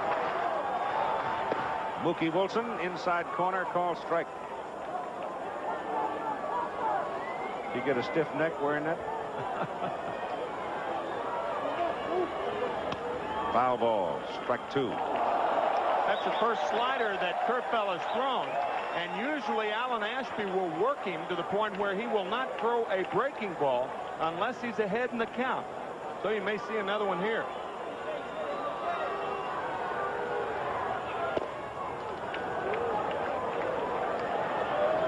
He's popping it, isn't he? He certainly is.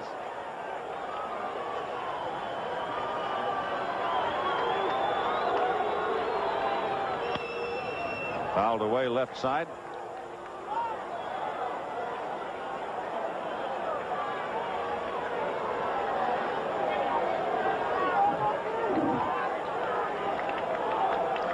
Carson, City, Nevada.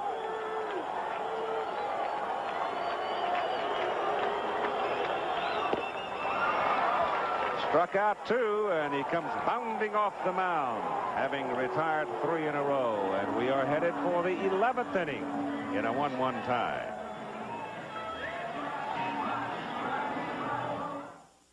There are lots of furnaces you can choose for your home, but for the most efficient energy. But he got the win. He was the winner the other day when Lenny Dykstra hit his home run to win it in the bottom of the 9th inning. Danny Heap is now in left field for the Mets, replacing Mookie Wilson. Why would they make that change? Well, Danny Heap will bat 9th in the bottom of the 11th inning, and Jesse Orozco will be batting 6th. Orozco batting 6th, and Danny Heap will be the 3rd hitter in the bottom of the 11th inning. That's a modification of a double switch. Right. You don't make it when you're on defense. You make it when you're, well, yeah, I guess it was made when you're on defense. But not during the middle of an inning. It's made at the beginning of an inning. Surrounded that point, didn't I? Yeah. A little Strauss won't hurt you.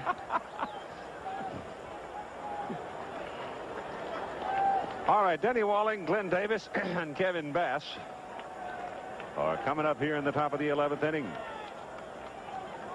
And coming up tonight at 8 Eastern Time, Game 6 of the American League Championship Series.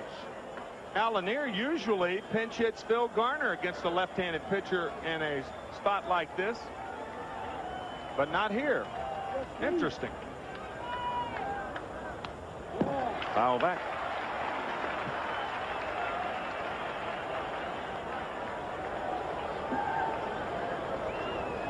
The story of the Mets relief pitchers in this series. Curveball from Orozco, and it's fouled away, and yes, he has the edge against Walling. 2 strikes.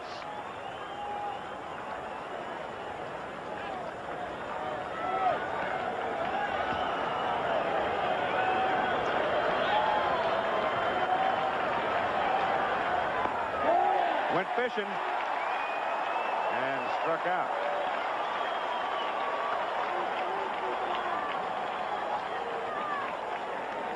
Jesse Orozco, if he has that good breaking ball going for him, he can be as tough against left-handed hitters as anybody, and Denny Walling goes too far. Now, Glenn Davis. We are in the top of the 11th inning. If you're just getting home in time to have a look at it, it's 1-1 between the Mets and the Astros. The series now moving back to Houston as of tomorrow afternoon, 3 Eastern Time. And, of course, tonight here on ABC, the American League Championship Series out of Fenway Park in Boston between the Angels and the Red Sox. Angels leading that one 3-2. Davis missing the curve, and it's 1-1. And we just saw a version of the Houston Astro rally caps. Different teams, different rally caps. It's still 1-1.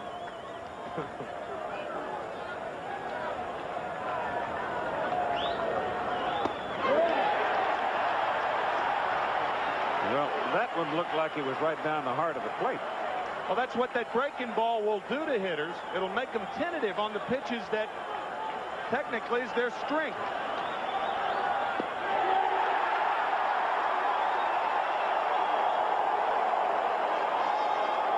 Curveball, fastball, curveball, looking gone.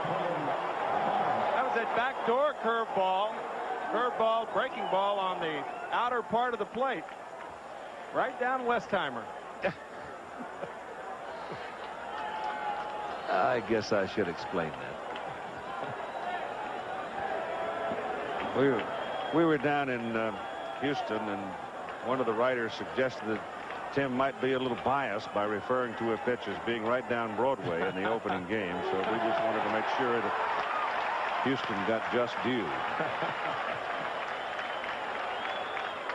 One strike on Kevin Bass, who turns around against the left turner, hits right-handed, and has more power from this side, and it's 1 ball and 1 strike.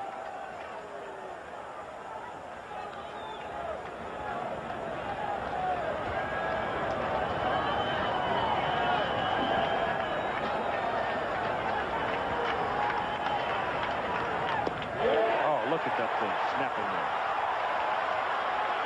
there. 1 and 2 to Bass.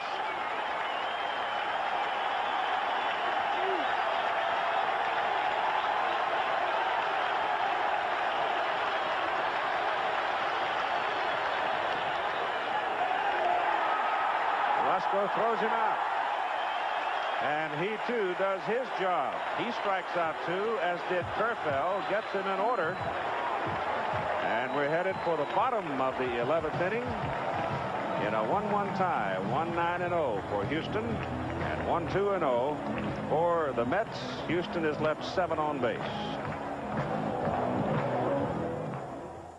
When me and my buddies head off to West Texas, nothing works like my Chevy S10 Maxi Cab 4x4. Yet another version of the rally caps.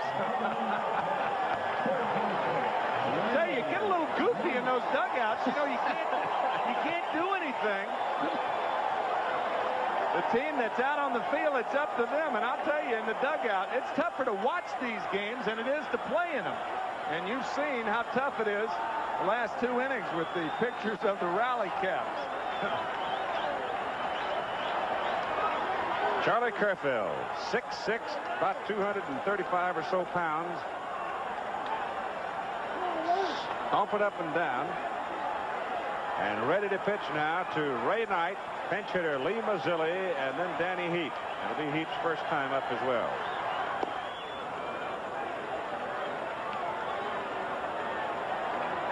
Starts him with a strike.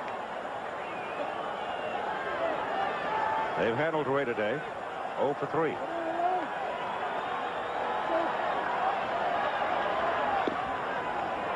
Outside corner.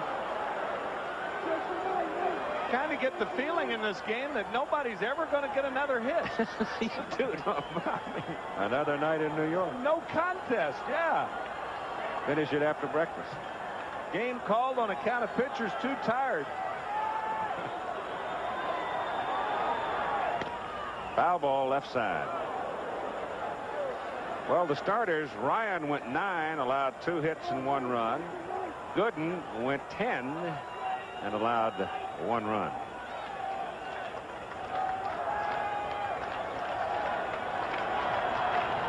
Fifth inning had all of the action today.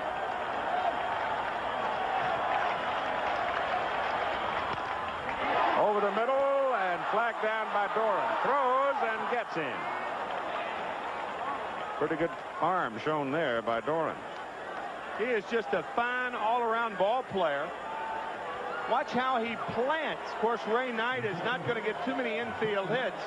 Ray is not a fast runner. Watch how Doran plants so he can get something on the ball. Fine play by Doran.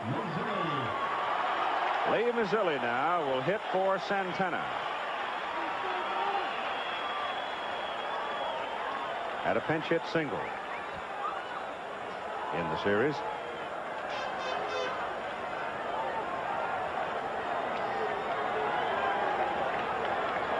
Kerfell has retired 4 in a row since he came on in relief of Ryan. And the fastball is a little low.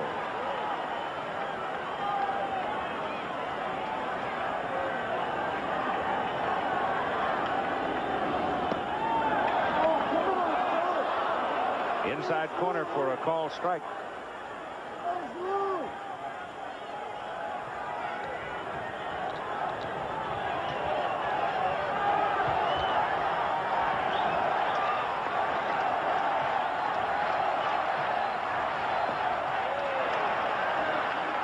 Breaking pitch misses. 2 balls and a strike to Mazzilli. Danny Heap is on deck, and then you'll have the top of the order. Smith stays loose in the Houston bullpen. 2-2 on the foul back to the screen.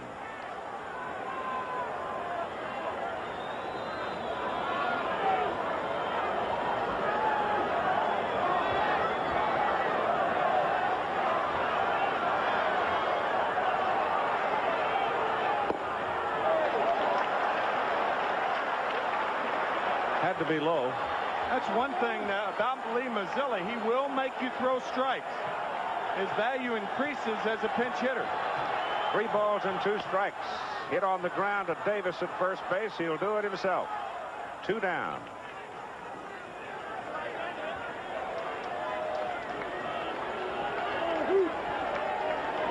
Number 25, left fielder, Danny Heap. If you were the first baseman, this is how you would have fielded it, I'm sure. Glenn Davis has really worked hard on his defense and is a much improved first baseman. Former Astro Danny Heap at the plate. And Kerfell, fastball strike.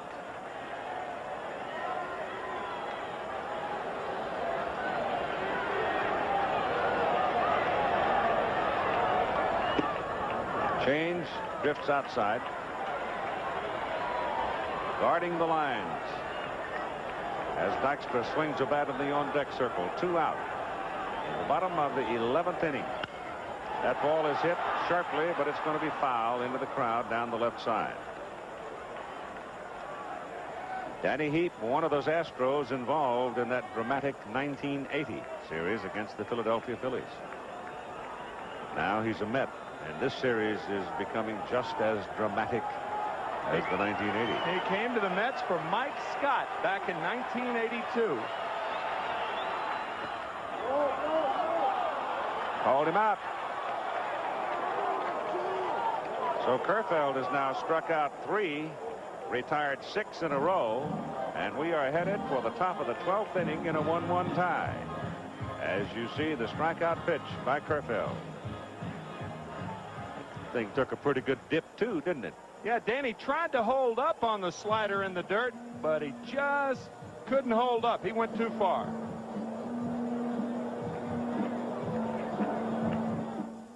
Welcome to the Silver Bullet, home of a cold Coors Light. Jimbo, yo, where's Nadine tonight? They're probably sitting by the phone. Result of Mazzilli pinch hitting. The Astros, left fielder, Jose Cruz. This is the 3rd time in championship series play that we are going to a 12th inning. 1 in the National and 1 in the American. Cincinnati, New York, back in 1973 was a 12-inning affair. Excuse me, Tim, go ahead. Keith. As a matter of fact, before this 3-game set here in New York, that was the only game that the Mets had ever lost here in championship play. They lost 2-1 to the Reds in that 12-inning game. Jose Cruz, Alan Ashby, and we'll see about Craig Reynolds. As Orozco starts him with a pitch that sails outside for ball 1. Jesse got him in order, striking out the first 2 he faced in the top of the 11th inning.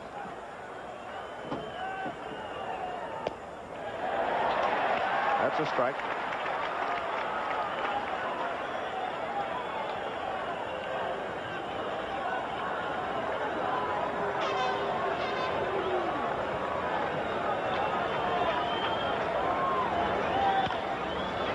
Pop left side may have a play on it.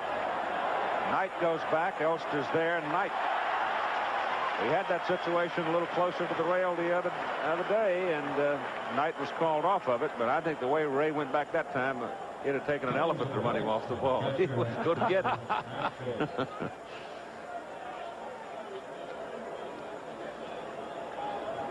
Now Ashby hitting right-handed. And Orozco's retired the first 4 he's faced. It has been pointed out to us that the way the Reds won that game back in 1973, that 2-1 12-inning game, a Pete Rose home run in the 12th inning off Harry Parker. Breaking pitch, and Ashby misses. Dickie Thon has now come out for Reynolds. Thon had a home run himself solo the other day when 3-1 win in game number 4.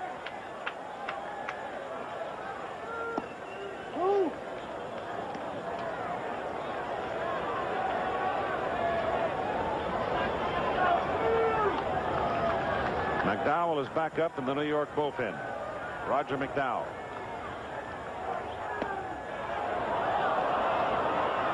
That's 2 balls and 1 strike.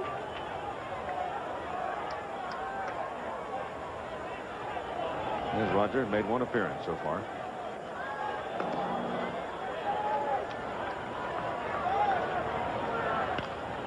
High right side foul.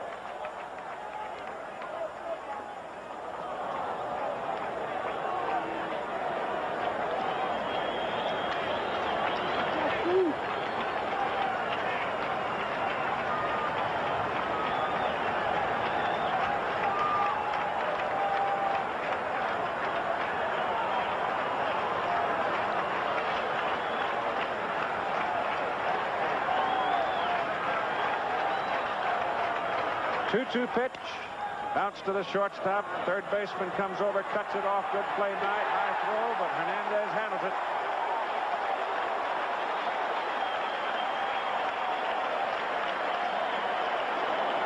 Don't know if Elster would have gotten him.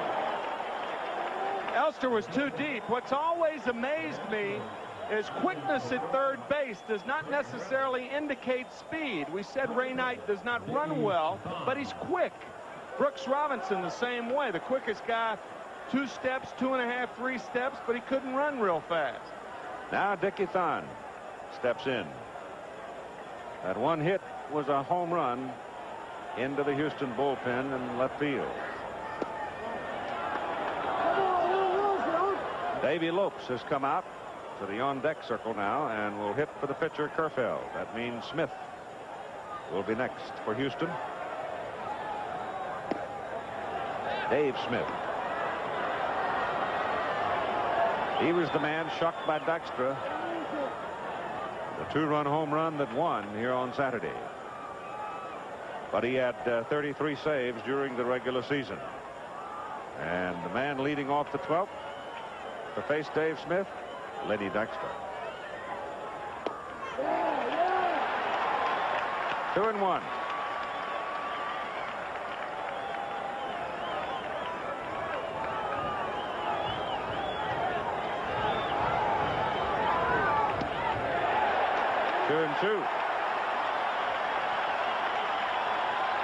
Thon thought that ball was inside. It was a breaking ball on the 2-1 count. Pitchers on both sides have had the hitters completely throttled all afternoon.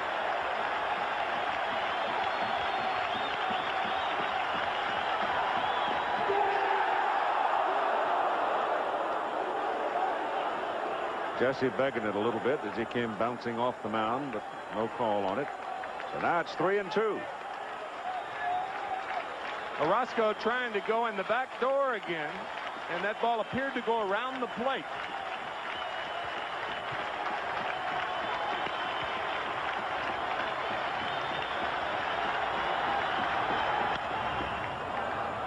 Fly ball to center field for Dykstra.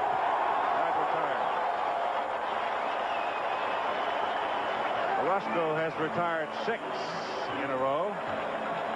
And here we go to the bottom of the 12th. A 1-1 tie.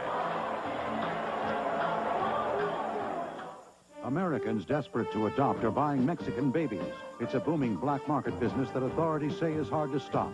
Watch ABC's World News tonight. How many of these rally gigs do they have?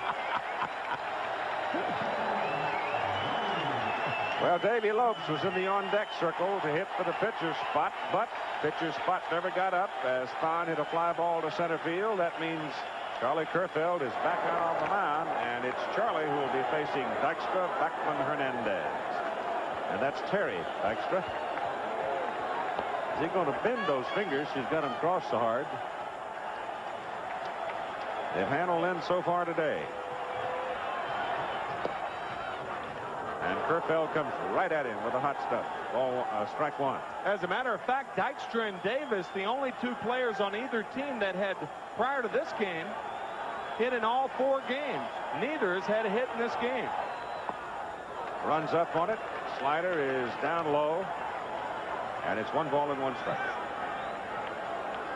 On Dykstra and Backman, those two people at the corner have got to play on the grass.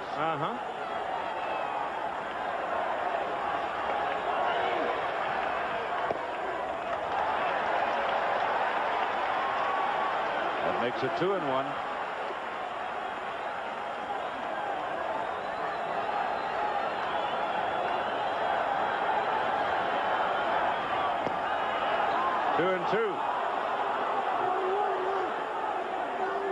Dykstra thought the ball was outside.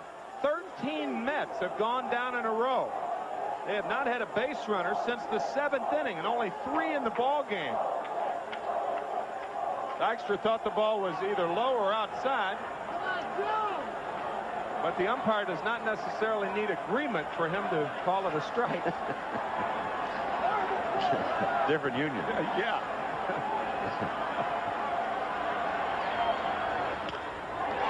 Right at Davis. 1 out. Sharp shot bouncing 1 time.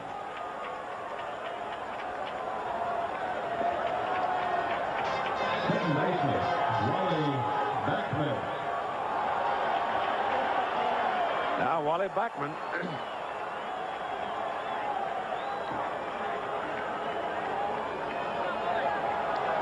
For those who braved the elements and came and stayed, seen a dandy ball game, haven't they? I'll say. Pitching has just been utterly dominant. Strike 1.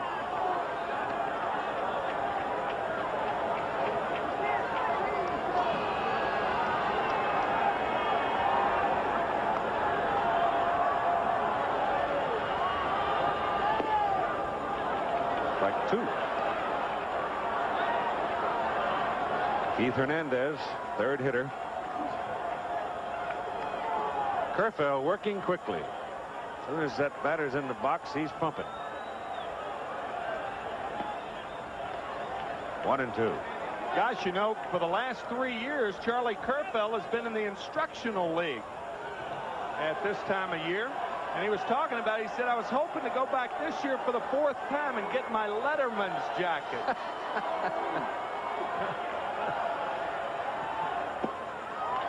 He'll get a Letterman's jacket. And he really wants if he keeps working like this. That's right. He had a picture the other day of the Bird up in Boston watching the California-Boston game, Mark Bittridge. But the people who adorn Charlie Kerfeld's locker, foul ball, left side, are the Bird, Bittridge, the Boz, Brian Bosworth, the linebacker from Oklahoma, and Jim McMahon.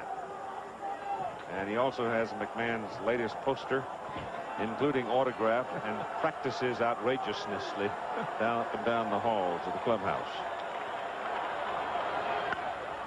Whoa, it's off the 3rd baseman. Shortstop Bond picks it up, and Beckman is aboard.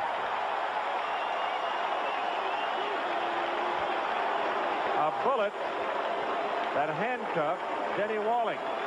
Ricocheted to Dickie Fahn, but with Backman's foot speed, he's on. Only the 3rd hit of the ball game, and I assume it will be a base hit.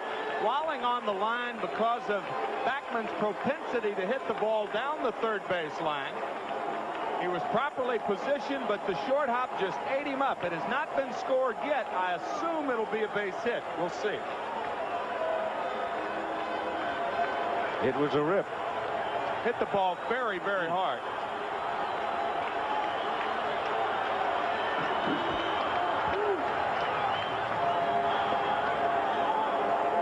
Hernandez now with Backman at first base.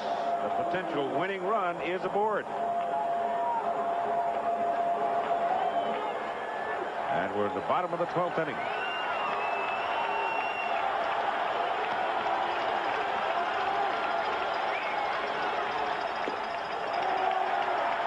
Ball one to Hernandez.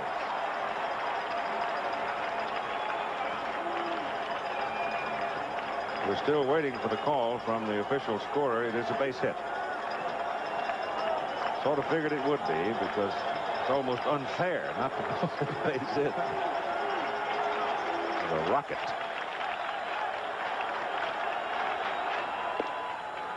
There's a strike. Keith Hernandez's habits at the plate force a pitcher to slow down a little bit. He'll back out of there if the pitcher's working too fast with him. And Kerfeld loves to work fast.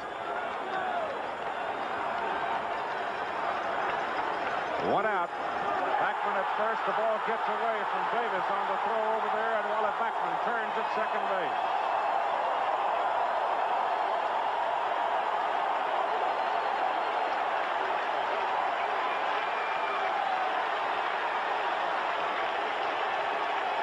There's no way they're going to pitch to Hernandez now. You're not going to let Hernandez beat you. This overthrow, an error, and a very costly error on Charlie Kerfeld. Davis cannot come up with it. So I'm sure they'll walk Hernandez in this situation with Carter having such a disastrous offensive series so far. They're going to leave it up to Carter, I'm sure.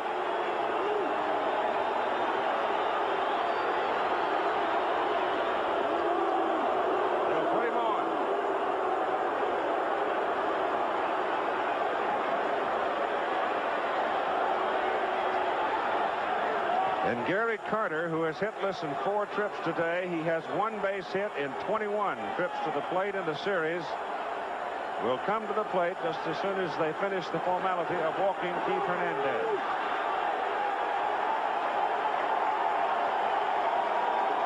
Winning run is now at second base.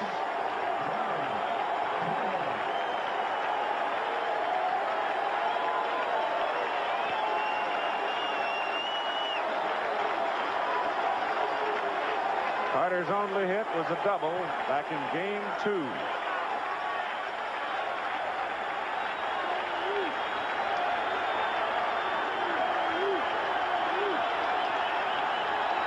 The pen is quiet. It's up to Kerfeld.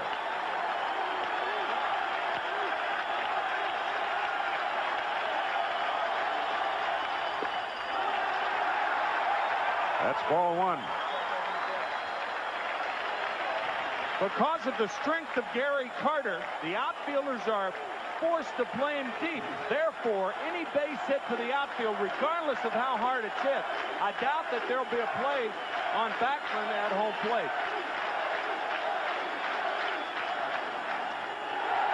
Way up. And Kerfeld now has lost some of his bravado on the mound. I think he tried to aim that ball. It just looked like an aim. On your cue of losing bravado, here comes Les Moss. You're exactly right, too, Keith.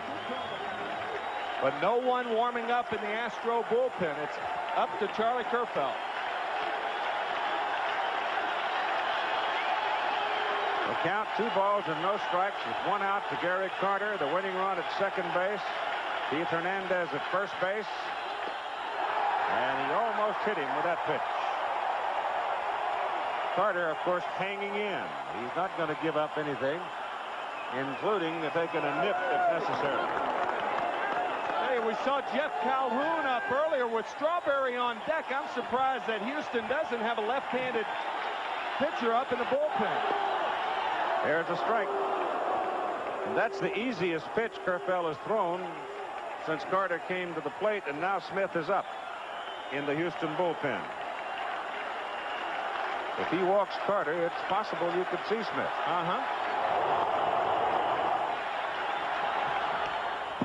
Foul back. Maybe Charlie was just looking for a little extra drama here. He's now gone to 3-2.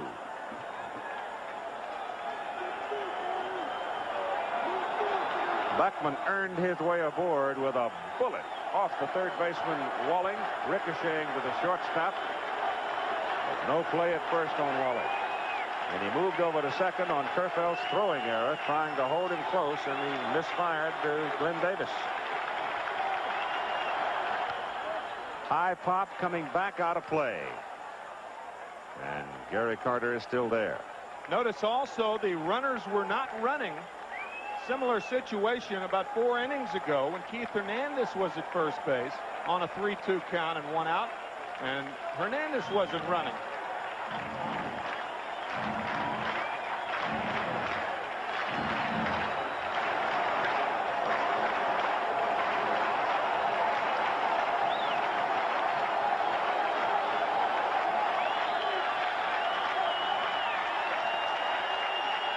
Runners going. Carter fouls it back right here.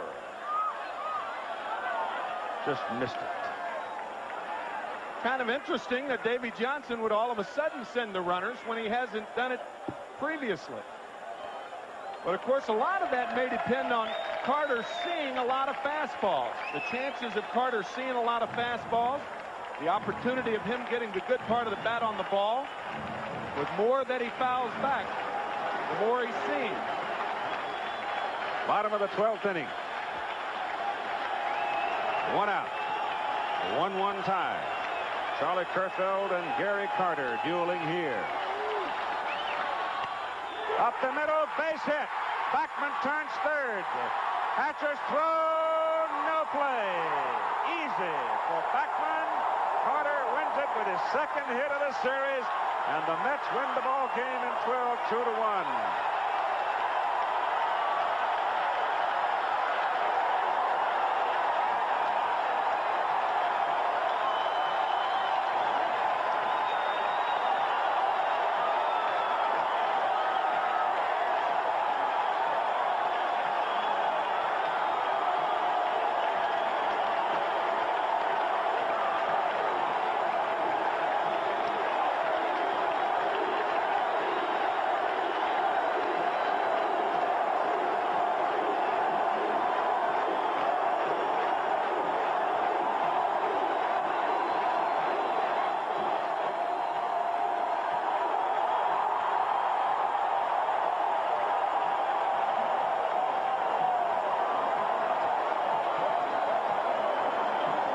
Is off Gary's back.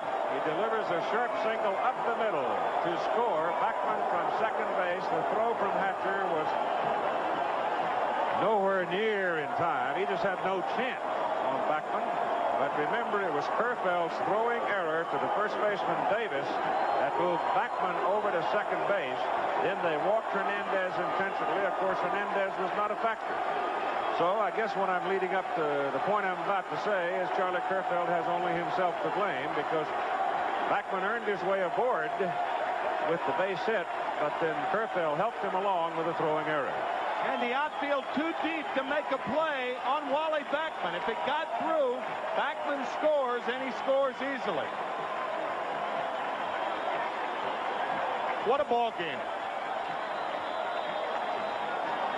I don't know, in this particular circumstance, perhaps you know full well you can't play him that deep with Backman's foot speed at second base. Maybe you just got to come on in and take your chance. Well, you got to protect yourself against Carter's power.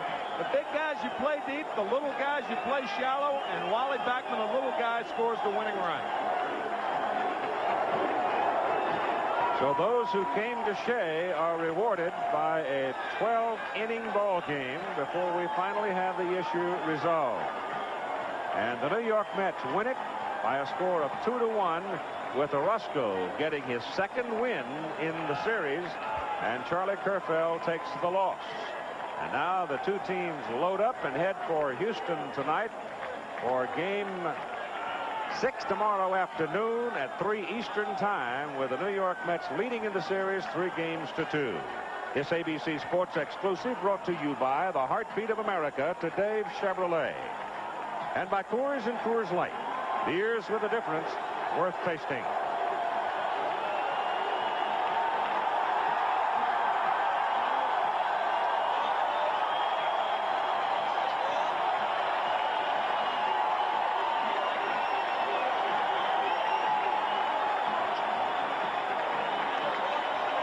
The final score, the Mets 2, the Astros 1.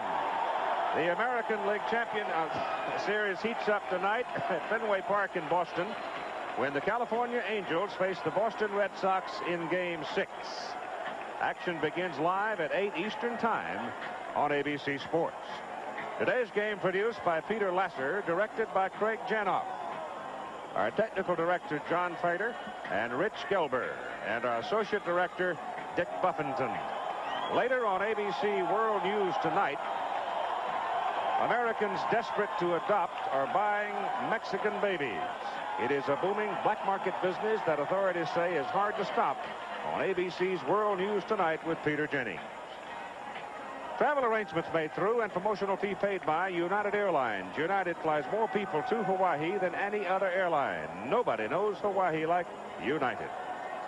This has been a presentation of ABC Sports, recognized around the world as the leader in sports television. And a brief word now with the man of the moment, Gary Carter. Congratulations. Thanks very much, Keith. Got to feel pretty good after having such a dead bat, huh? Oh, my gosh, absolutely. I finally found a hole there, and I was wondering when it was ever going to come. But this ball club, I am so proud to be a part of it because it's been all them. They're the ones who have been carrying it up to that point. And fortunately, and I thank the good Lord, I know he was with me on that particular at-bat, and he came through for me. Well, Gary, you're going now back to the Astrodome to play the next game and perhaps the next two if necessary. How do you think the club feels now after suffering through the off day and all of the bad weather and everything? Well, we got to feel really pumped up about being able to fortunately come back and play the game with the weather and all, and then be able to win today's game. It's going to be a sweeter ride down to Houston, but we got our work cut out for it. This Houston ball club just does not give up, and I'll tell you, we got our hands full, but it's a nice feeling to at least be at an advantage right now at 3-2. Congratulations on your winning hit, and good luck to you, Gary. Thanks a lot, Keith. Thank you. Gary Carter, who delivered the winning run from second base with a shot up the middle. Remember tonight, 8 Eastern Time here on ABC. Game number 6 of the American League Championship Series between the California Angels and Boston Red Sox. If you don't know how to read